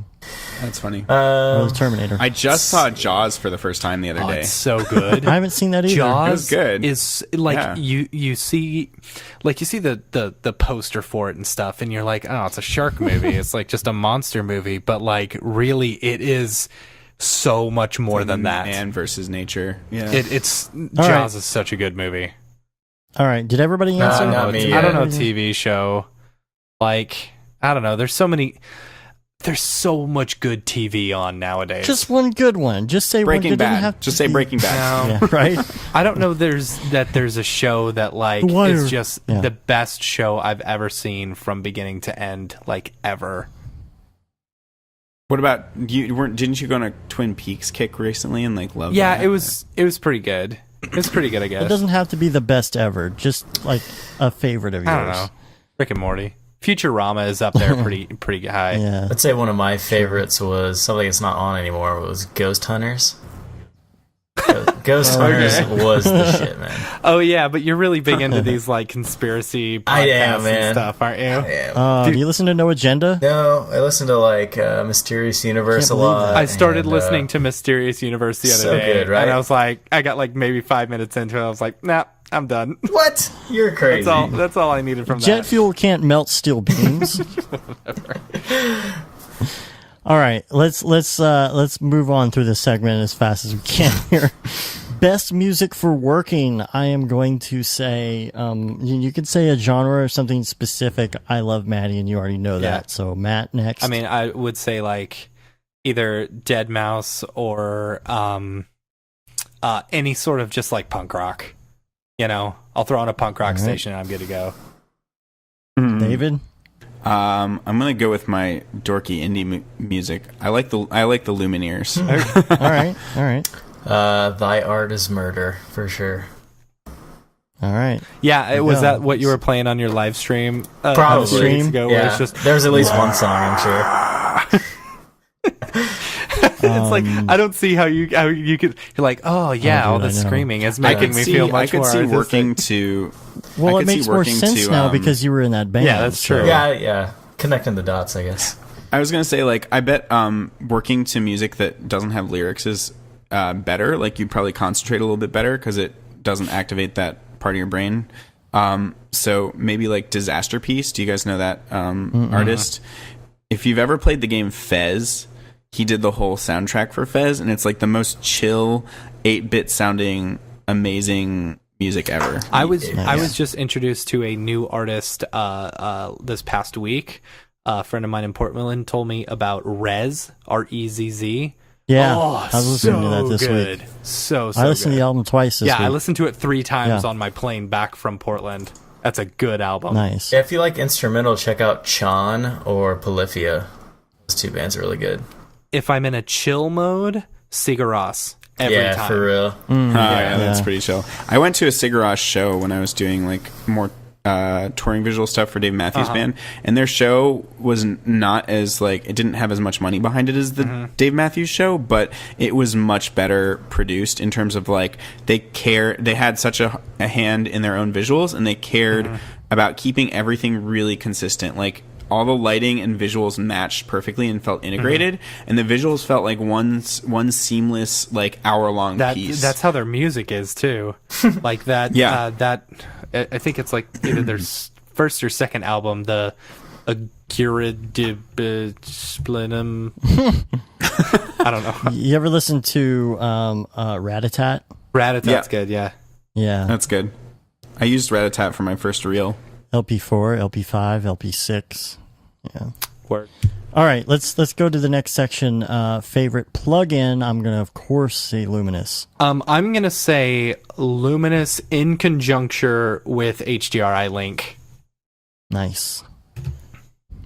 Is Octane? I was about to ask that. I would guess. Yeah. Because obviously, and if not Octane, then probably X Particles. All right. I would say Octane, and the other one, just because the amount of headache that it has kept away from my life, would be the CV Art Smart. Okay. Oh, really? Cool. Oh, Nice. yeah, nice. Yeah, that's a good one. Now, I wanted to say favorite headphone recommendation. I would say the if you want in-ears, Jaybird Blue Buds. But now, man, I am all about these freaking Bose Comfort 35s, which they just came out with Comfort 35 2s. They just announced, and the only difference is it has an extra button on it now, which you can use for Google and Siri. Yeah, who cares about that?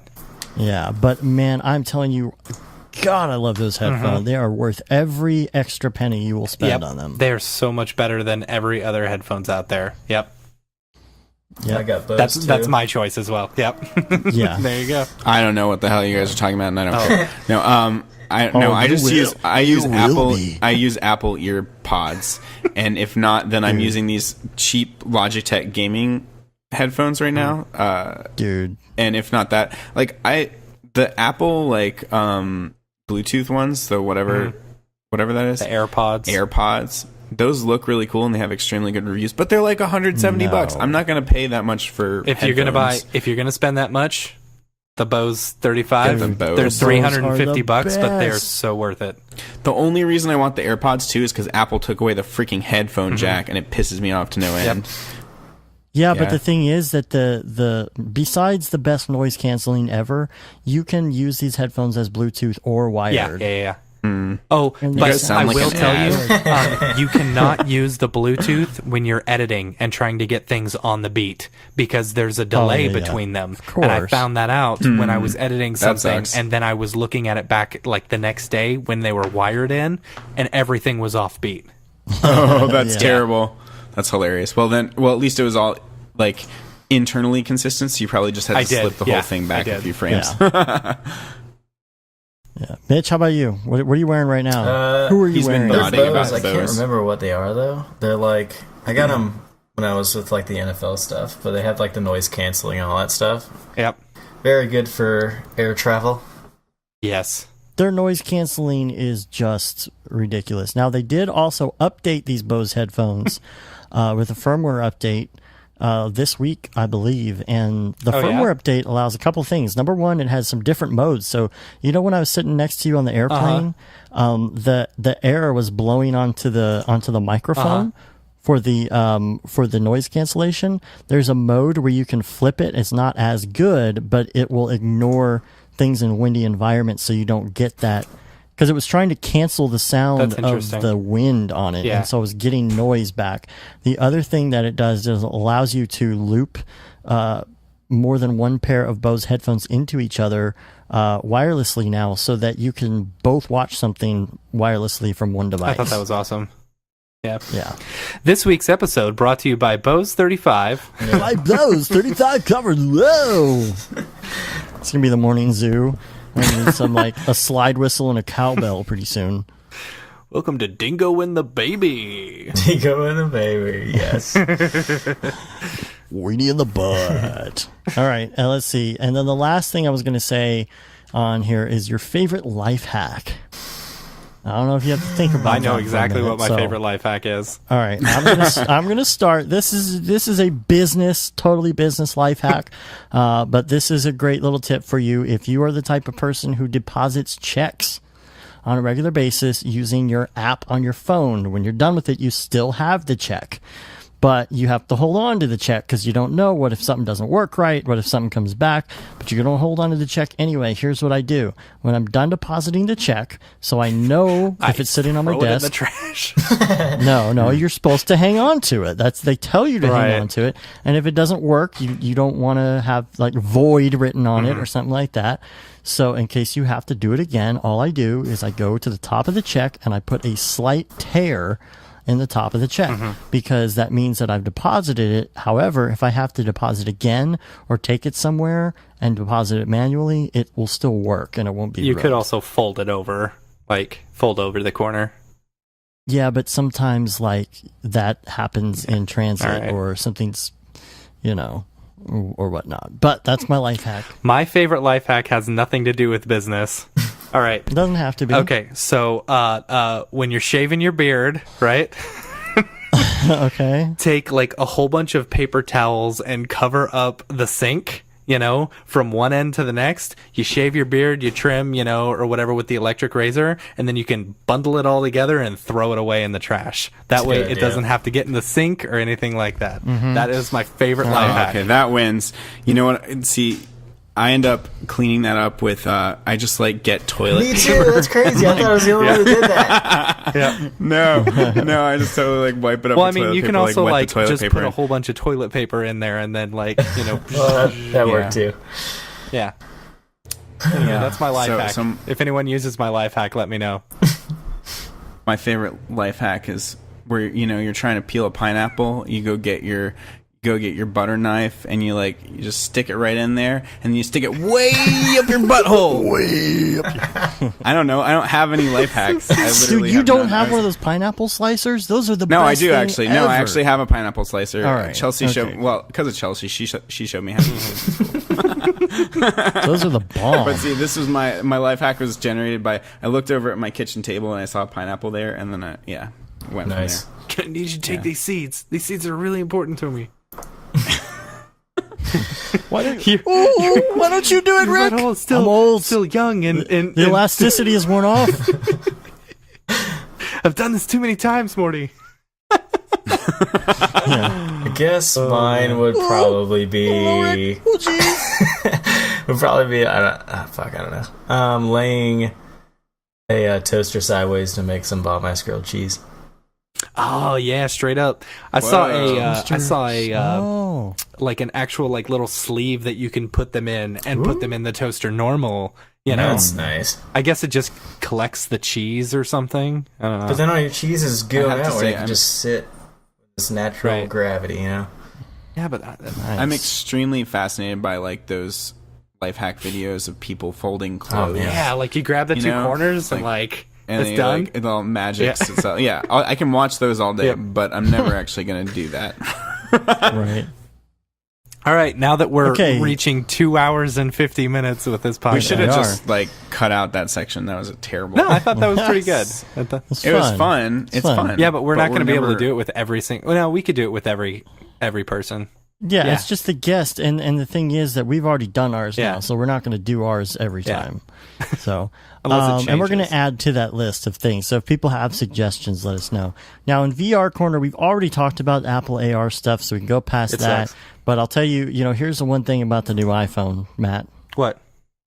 It's shiny. I'm about to slap you with your hiney. Anyway, all right. I'm gonna get VR the iPhone Corner X real quick. I know everyone thinks I'm stupid about it, but so you can have 2 tabs sticking out of every video you watch. You know what? I was looking at like an actual diagram. So if you've got a 16:9 video, it fits within there. You've just got some pillar boxes on the right and left side, which is no big deal. Dumb. It's not dumb.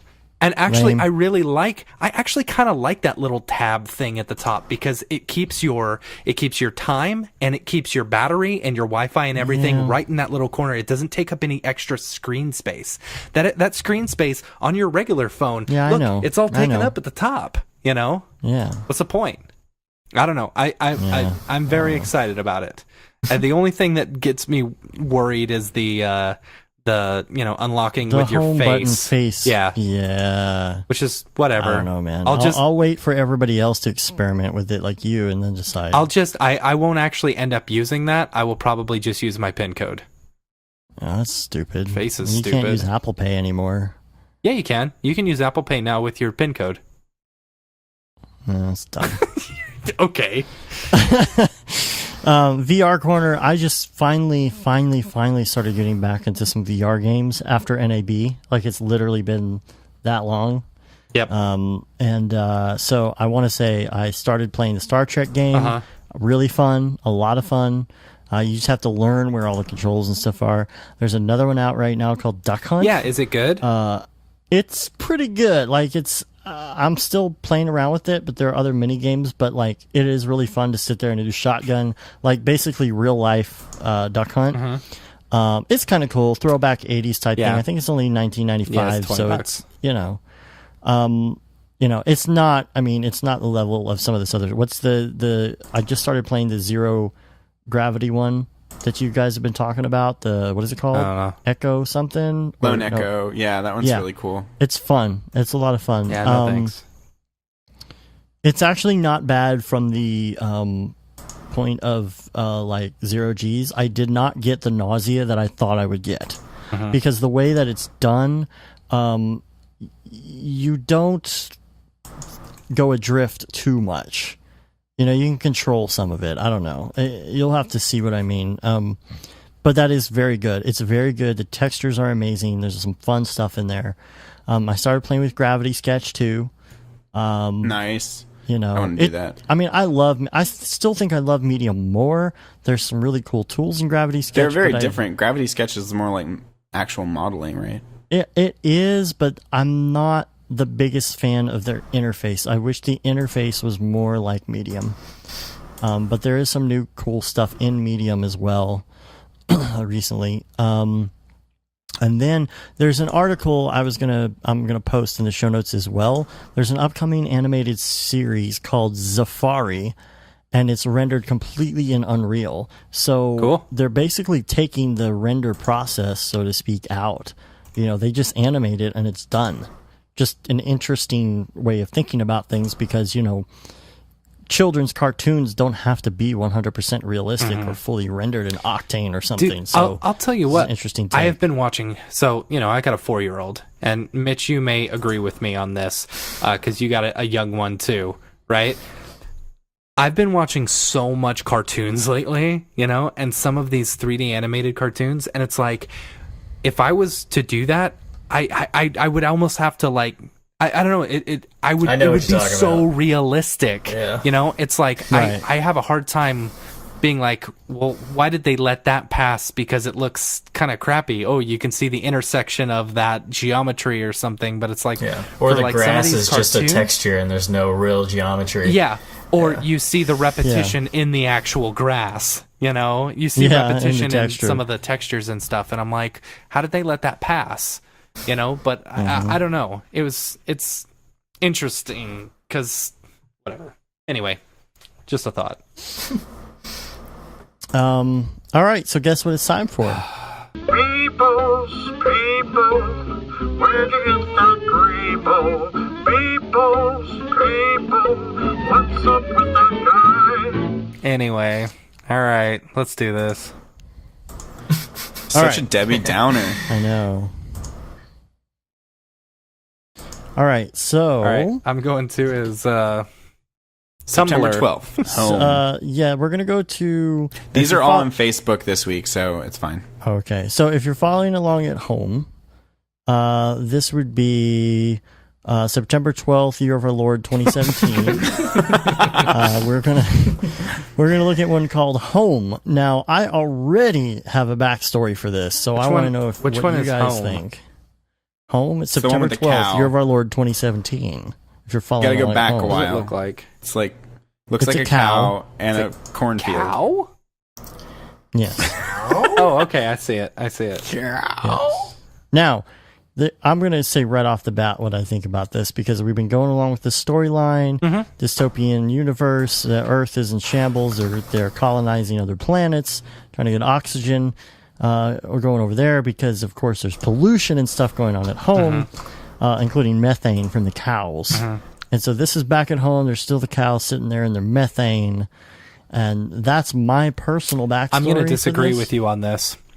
Okay. As far as following our same narrative, I think this is the new home where they have already done a little bit of, colonization. The air is still a little foggy. Like you can see, like it's a little orange, but there's a slight hint of blue in the back. So it's actually getting better, I think that the terraforming process is actually being done by cows because we've genetically engineered ourselves to be able to breathe cow farts.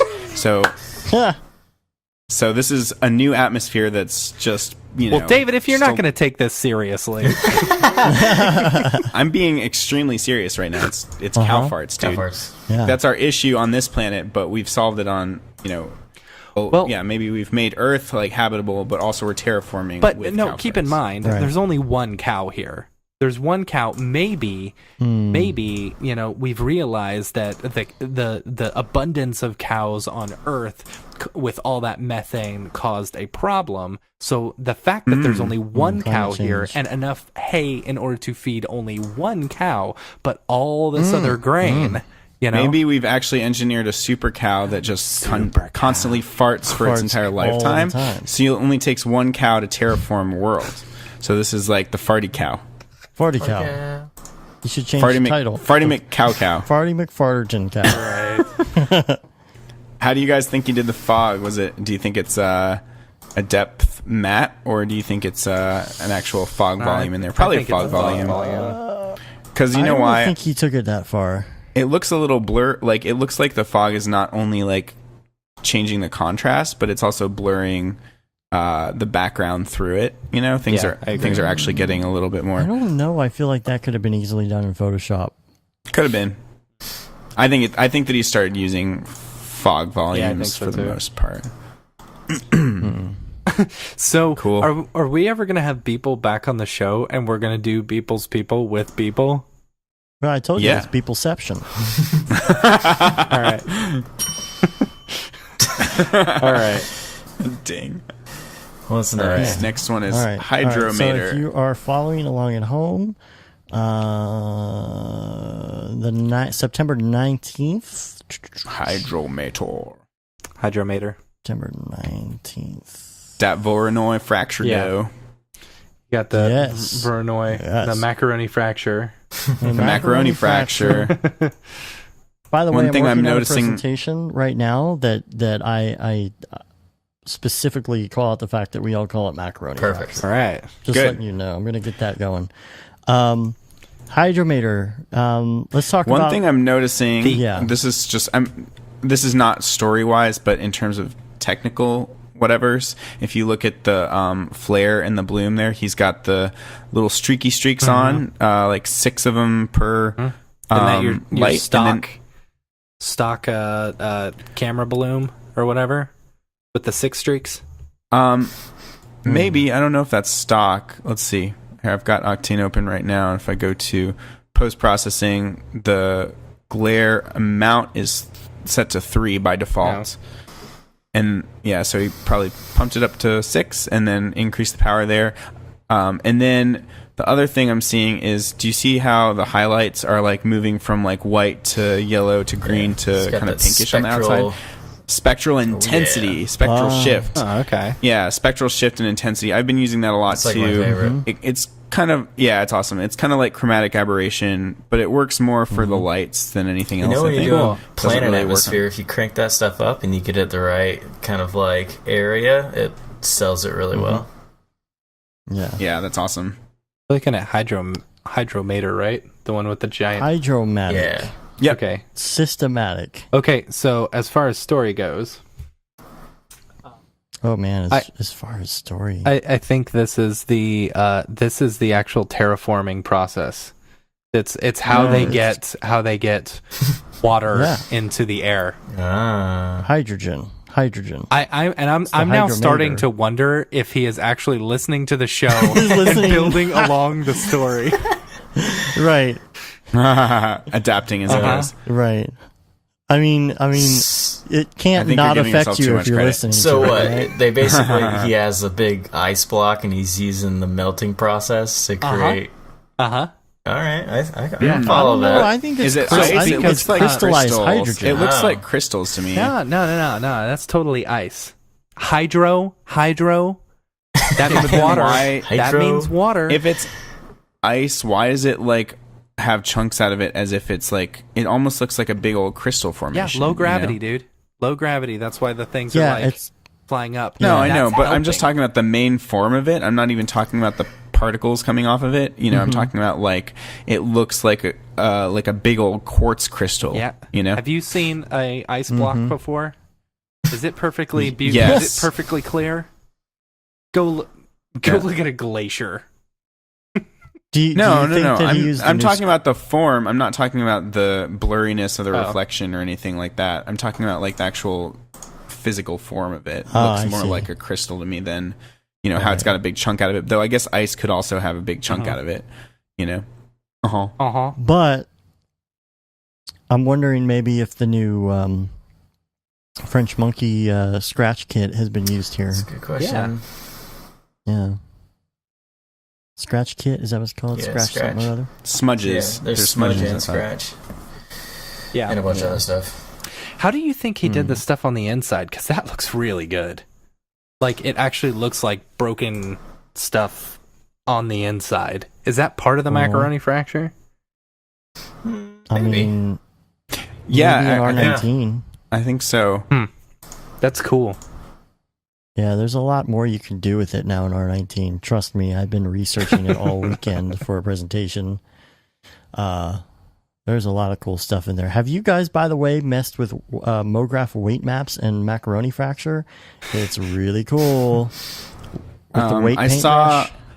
I saw Eric Nicholas Smith's presentation about using glue and all sorts of stuff. He was fracturing a head.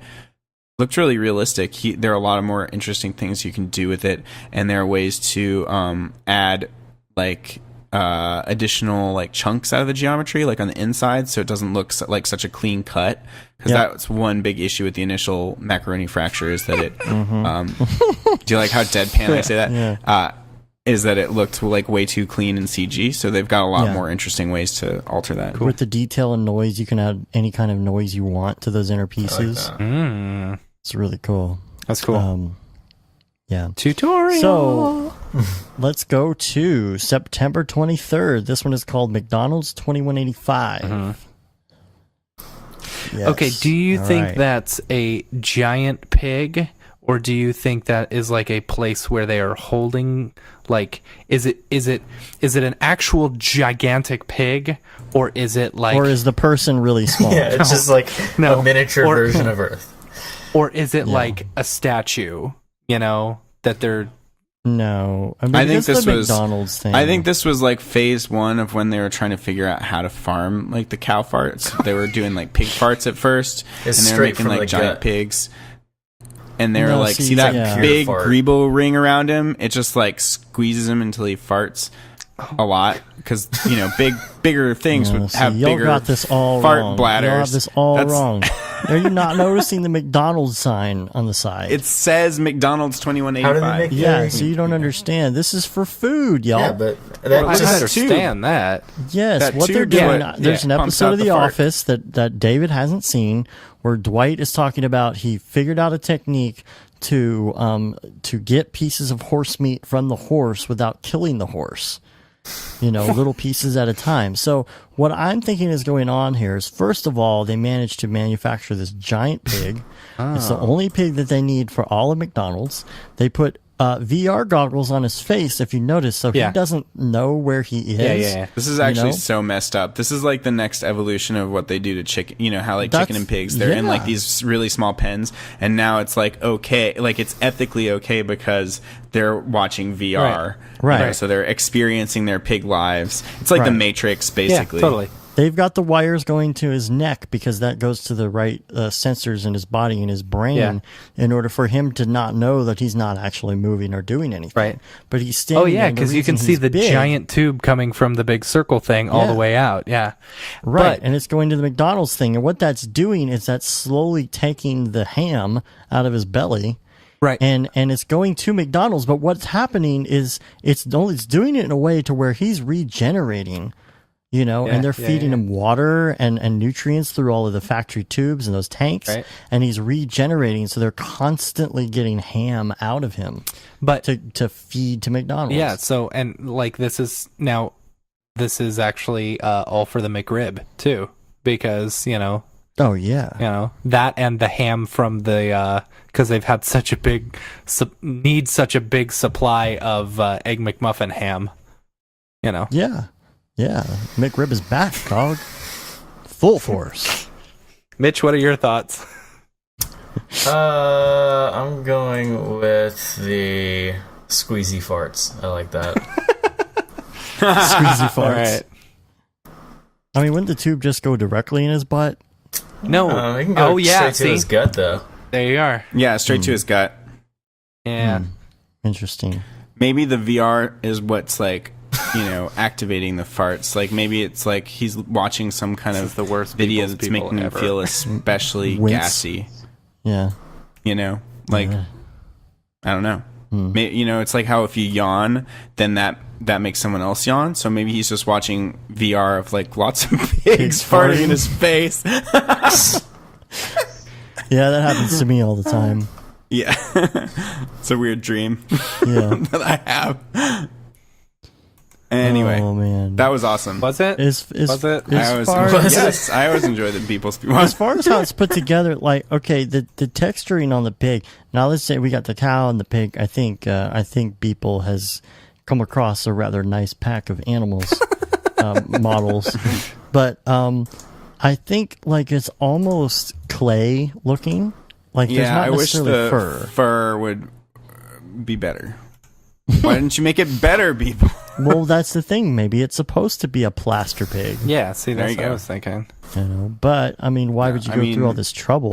I think the focus is on just like it takes so much time to just design all the stuff in here. Like I wonder, if he designed all these like oil refinery model type things in the background and just laying all that out, and then I love the depth haze going on. I feel like this ring is probably reused. I feel like I've seen this from previous things. Maybe. I really like my favorite part of this image is actually just like the oil refinery, like all those pipes and things on the left and those little staircases going up. That looks like I love all that complexity and detail, and I love the wires too. Coming out from the pig. Dude, I love like refineries and factories and all that kind of stuff. Just intrigues me. Even cool photos of them lit up at night. But definitely, he's been making a statement with some of these. As like Facebook and all that. The Apple and McDonald's and big corporations and things like that. So All right. All right. So let's go to email, social. These are all easy peasy little things. What's our record for show? Oh, we're there. Are we? Well, yes. not if you count the interview one. I think that was 3.5. Yeah, that doesn't count. That wasn't actual. That was just interviews strung together. All right. So, Raid Zero sends in, hey bros, what's the deal with music and video, particularly show reels? Can you use anything and make sure to credit them? Is it risky?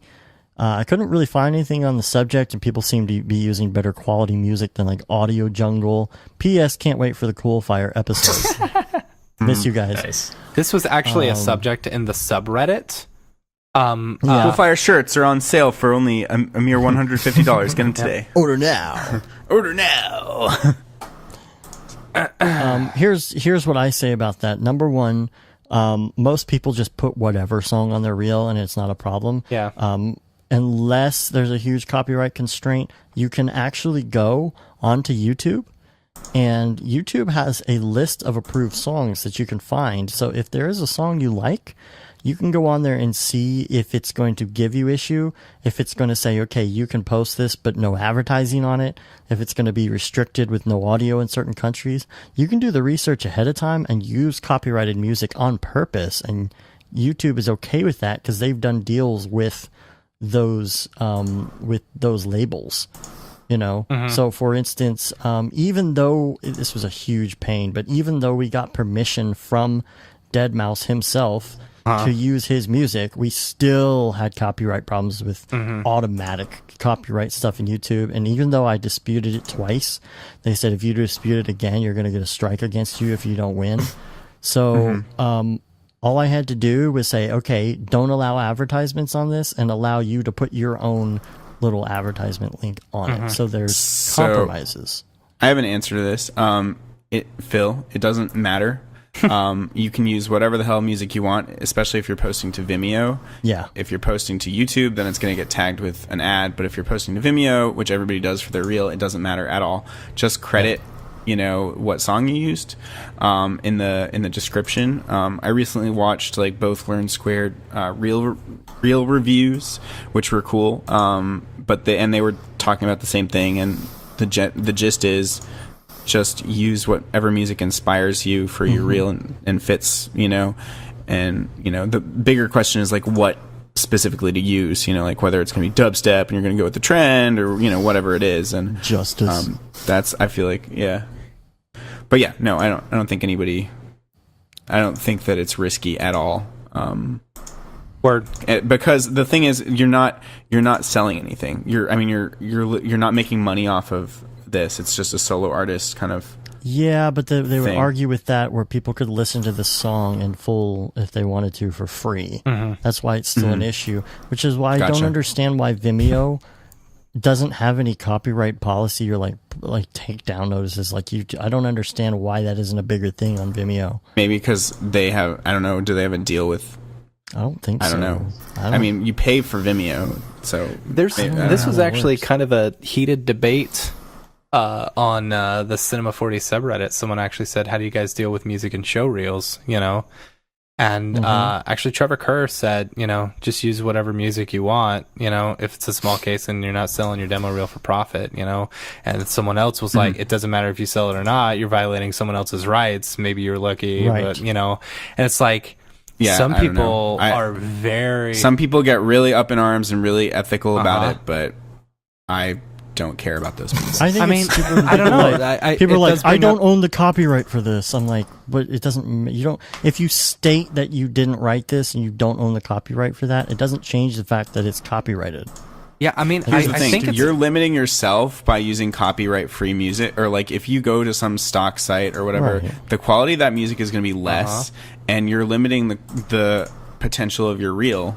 This is the same argument that I've had with my colleagues lots of times about, like, I don't know, like doing like, okay, I'm going to say it, pirating software, like a lot of people pirate software when they first start out to try, things to get experience. Like, I wouldn't be where I am today without pirating software. I'm not saying I don't also buy a ton. Like, at this point, I buy way more than I pirate. But if I'm going to go and, like, see if something's worth it to me, like, I'm like PF Track or these fringe programs that are extremely expensive, that's what I'm going to do. And I don't feel bad ethically about it because I'm still contributing a huge amount of my salary every year to buying tutorials, buying software, but the fact is that as a solo artist, it costs way too freaking much to stay in business and own all the software that we're going to need. And I don't want to limit myself, in terms of, the software that I'm using and the tool set. Like, I want to figure out what that tool set is and then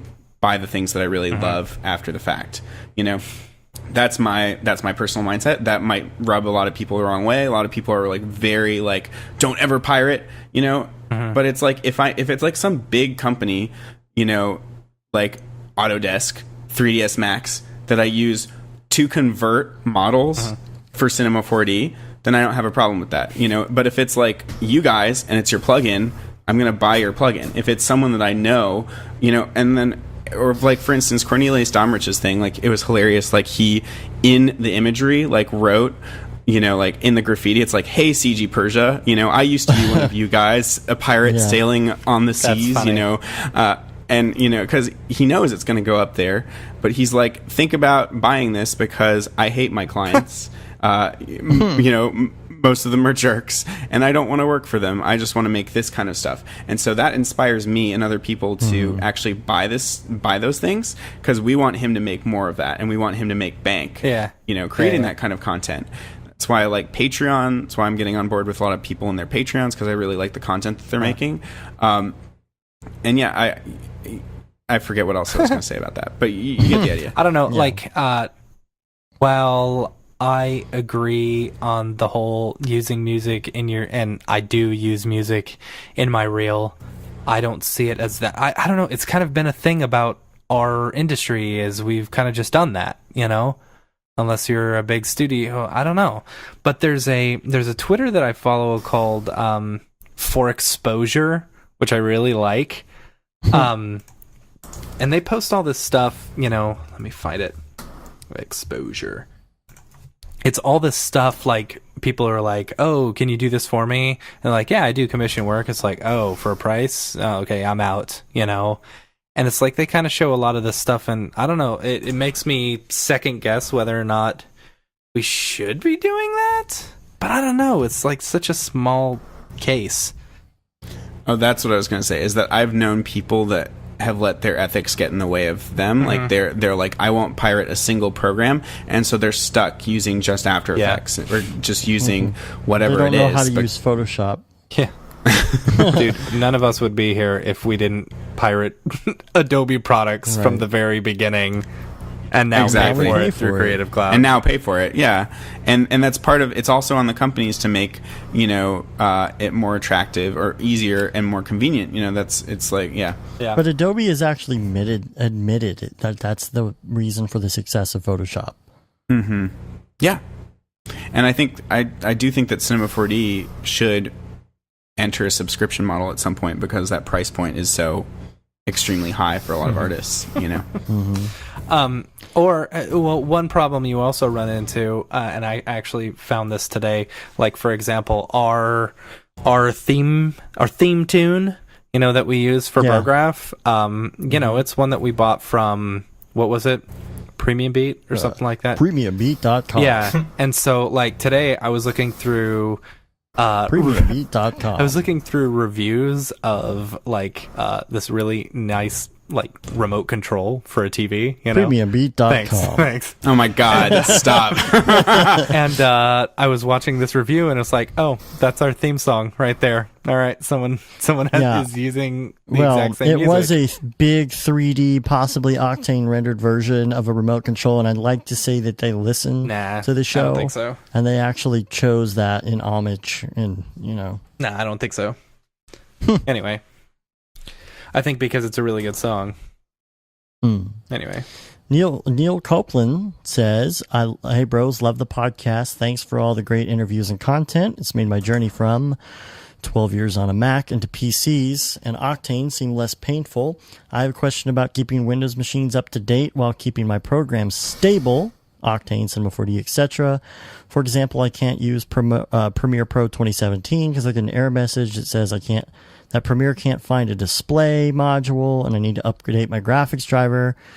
So basically, I want to know what you guys would do. Would you upgrade via the GeForce app on PC? Yes. Or remove the old drivers first, install the new ones manually? Would you wait any time at all? What's your approach to get everything running smoothly? I would not wait. I would wait. Dave always waits. 'Cause I immediately upgrade. Well, here's the thing, though. You got to be really careful with these video drivers, especially if you're on a Mac. But if you update these drivers too fast, all your software may not be ready for it yet. And that's a big problem with video drivers. I wait until I run into problems with the programs that use the video drivers. And then if I start running into problems, then I'll make sure that my video drivers are up to date. So if you're having problems with Premiere, then I would upgrade my video drivers.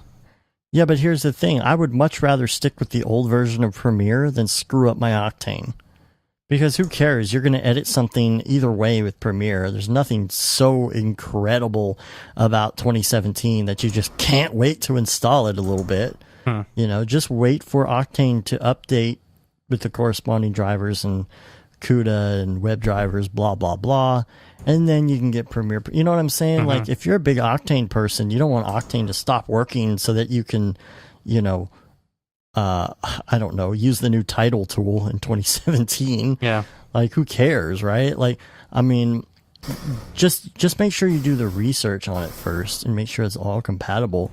But, you know, you can install over old drivers. I've never had an issue with that. Yeah. I mean, it could be an issue, but if you just use their software, I don't see an issue with it. By the way, I'm just going to throw this out there. Barton Damer from Already Been Chewed is selling 4 980 Ti's if anyone is interested. Yeah. He hit us up. I up. saw that on Facebook just a second ago, Yeah. As far as YouTube comments, real quick, Lance Moody says talking about ProRes. Surprised you guys didn't mention this. And then AE Scripts has an After Effects ProRes codec deal. Oh, really? Awesome. Yeah, it's really good. Yeah. So there'll be a link to that in the show notes. Oh, John ProRes. Yeah, I did see this, but like I responded to him and I said the thing that worries me the most about that is like, one, it is not unlicensed. It's unlicensed, yeah, and then there's issues with like there's known issues. It's like that's the type of thing that worries me. I don't want to do something that I'm going to send off to a studio, you know, or for broadcast or something, and then have to deal with issues. You know, I want it just to work. Right. So it's easy. And you could just throw your source on a Mac and just convert it real fast. Yeah, when you're done. Yeah. John Mann says, thank you for the tutorial. Can you also teach us how to convert Cinema 4D materials to Redshift? This is on the Redshift tutorial. I believe that's in the pipeline, so stand by for that. So we got a lot of ultra-wide monitor comments on these Redshift videos, and I'm like, dude, that's his monitor? Like, you know, the cool kids are all using ultra-wide monitors now. But you get better resolution out of it. You were posting 2K tutorial videos right now with it, so... You know, I mean, is it that big of a deal that there's going to be some letterboxing going on, right? I mean, it's not that big of a deal, is it? Glider LP says, nice tutorial. The Espresso shading network in Redshift is a hard sale, though. It simply sucks. Yeah, I can see that. The King says, dude, this podcast is way too long. Just wait till we've got a great episode for you, The King. Yeah, you know, here's the thing about that. We can never make it the right link for anybody. But, like, what's wrong with it being too long? You can listen to it in multiple days. It's because people feel bad that, like... I don't know. They got other stuff they want to listen to or something, and they're like, "Oh, I didn't finish it. I didn't finish it." You know, well, just listen to part of it. If it's too short, if you don't like it, don't listen to it. People will be wanting more. But if it's too long, you can just turn it off. Yeah. Or you could do the second part the next day or later in the week. I don't quite understand that, but I wanted to get to people's people, but you guys are already 3 hours in there. Right. Plus, you should have tutorials. He says you should have tutorials when you speak about something like Arnold or Redshift. I mean, we can't do a tutorial on everything we talk about because that would be ridiculous. But you can give us a little bit of benefit of the doubt that like we actually go through and test some of this stuff out. Like this is we actually own the software. We don't own Arnold, but like I have gone through and done a lot of the render engines. There's other tutorials out there. Like we don't have to make a tutorial on everything we talk about, but we do have the Redshift stuff coming out. So, referring to Cornelius's podcast, Pixelasm says, it's good to hear how others are often working on the very edge of what their hardware is able to do. Constant software and hardware problems seem to be a big part of the job. Fernando, Lardizabal says some interesting tips there. Just this is on your interior renders. Interesting tips there. Just keep an eye on your GPU temperatures, dude. Your GPU is running 89 Celsius. You ought to get that checked out. I don't know what that means. You need some sort of regulator. I mean, I have I know. I need to just. You're gonna burn up you're gonna have to buy those 980 Ti's from Barton. It's funny. On the mouth movement tutorial, the best one. You are the best one. Thank you. I liked that. Mega Man says, I'm confused by Pro Render. Is it photorealistic like V-Ray Octane Arnold, or is it more like Element 3D? No, it's definitely not. It's Element 3D. No, it's photorealistic, but it's slower. It's slower. And it's no Octane. It's no Octane. Yeah. It's a great start. Dermot Falloon says, same tutorial. Is the reflection thing now fixed? I can get light to pass through without the porta material, just a single pass. I think they're working on that. What? It says just a single glass. Glass, I'm sorry. Just a single glass. It's the problem you were talking about without the porta material, just a single glass. Yeah, no, reflection thing is not fixed. No, I think they're working on it, though. Referring to Jules' episode, Nicholas says, great questions. I think I forgive Otoy now.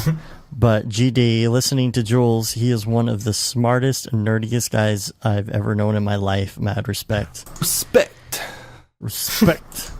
Booyakasha. Casey says, that was incredible, although I need to listen to it again in slow motion as Jules' brain works 100 times faster than mine. Such an amazing guy. Good work, bros. Again, Glider LP. That was awesome. Ty, Brograph, David, and Jules. Oh, yeah. Oh, thank you. That's not Ty. Thank you, Brograph, David, and Jules. Yeah. By the way, David, I like credit for... I take credit. I take the credit for inventing Octane Jesus nickname in one of the first tutorials comments. Yeah, I think that's true. Yeah, he wrote that on EJ's YouTube, or the tutorial on EJ's channel that I did, and I was like, oh, that's right, man. I knew it came from somewhere. Yeah, people were calling me Octane Jesus and also Grizzly Adams. I don't know about Grizzly Adams. Yeah. Grizzly Adams. And Paul of the Paul interview, Chuck says, a few missing facts if you're truly documenting who did what when in the early days of cinema. Those facts. I like the voice you're reading this in. It should be comic book guy. So those facts are the contributions of people I accurately recall being integral to the development of the product when it was coming. I don't know, man. I mean, I'm not trying to bash you or whatever, but we're just interviewing a guy. I don't know, man. I don't know. We're just interviewing Paul. I don't know what you're talking about. Dudes pretending to be dudes, playing other dudes. I'm just the dude playing a dude, pretending to be another dude. A question, of course, that we probably addressed, but is Redshift faster than Octane? All depends on how you use it, man. It really does. I said it's a tough call. You've got, like we talked about, the environment stuff faster, some stuff's faster than others. It's a matter of figuring out what works best for you. Try some demos and whatnot.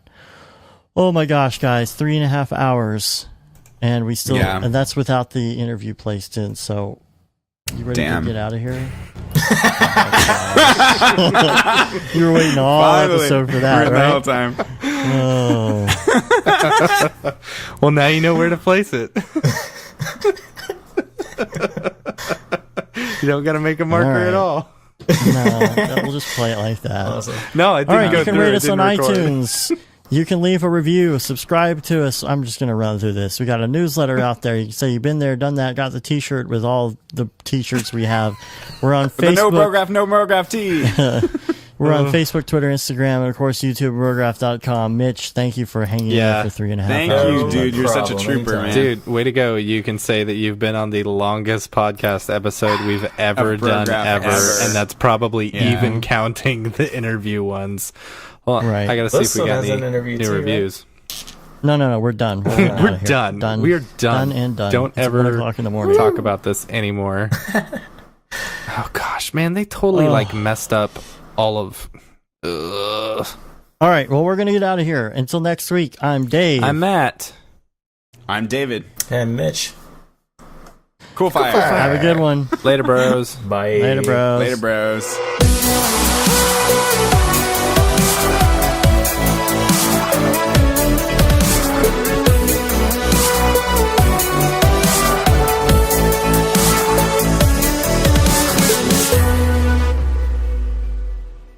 It's pretty good, I guess. Brograph.com, an online resource for learning Cinema 4D, After Effects, and other motion graphics tools, specifically catered to help you prevail as a motion graphic designer. What's up, bros? Welcome to another Brograph motion graphics tutorial. With tutorials, plugins, and now a podcast with tens of thousands of listeners worldwide. Yeah, it's a great community to be part of. We give you professional time-saving tips, industry news, interviews, shortcuts, and lessons that help keep you current in the world of motion design. Throw in HDR Studio, take the render settings, pick the HDR, put in a reflection, and gorgeous. I love projects that scare me. When our art director comes to us and asks for something that I had never done before, man, it gets me pumped. Our weekly long-form podcast will give you the latest news, help you in your file management, hardware configuration, and client relations. Learn about the latest render engines, modeling techniques, and workflow integration while staying entertained. Real nice banana. Ah, that's so funny. All right. I'm going to live forever. Our Brograph Talks are a chance to see the way industry leaders from around the globe are changing the face of motion design. Sometimes you got to make stuff that you're not going to put on your reel, and I'm not here to judge.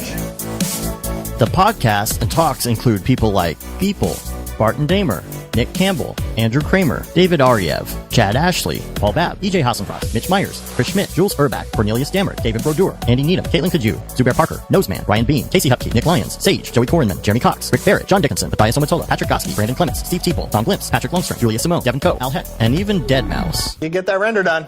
Yeah, you better frame what?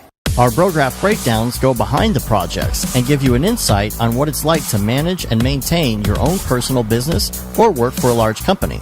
Join us for live sessions, check out our useful plugins, watch time-lapse projects, interact with us, and send us email questions and topic ideas. Or just hit the Rando Render button and do an imaginative daily that'll keep you on your toes. Take all your dreams and let's do it! Subscribe today and get automatic updates on the latest tutorials, tricks, tips, and inspiration brought to you by industry professionals Dave Koss and Matt Milstead. We don't care how you get here, folks. Just get here. Subscribe now to Brograph Tutorials.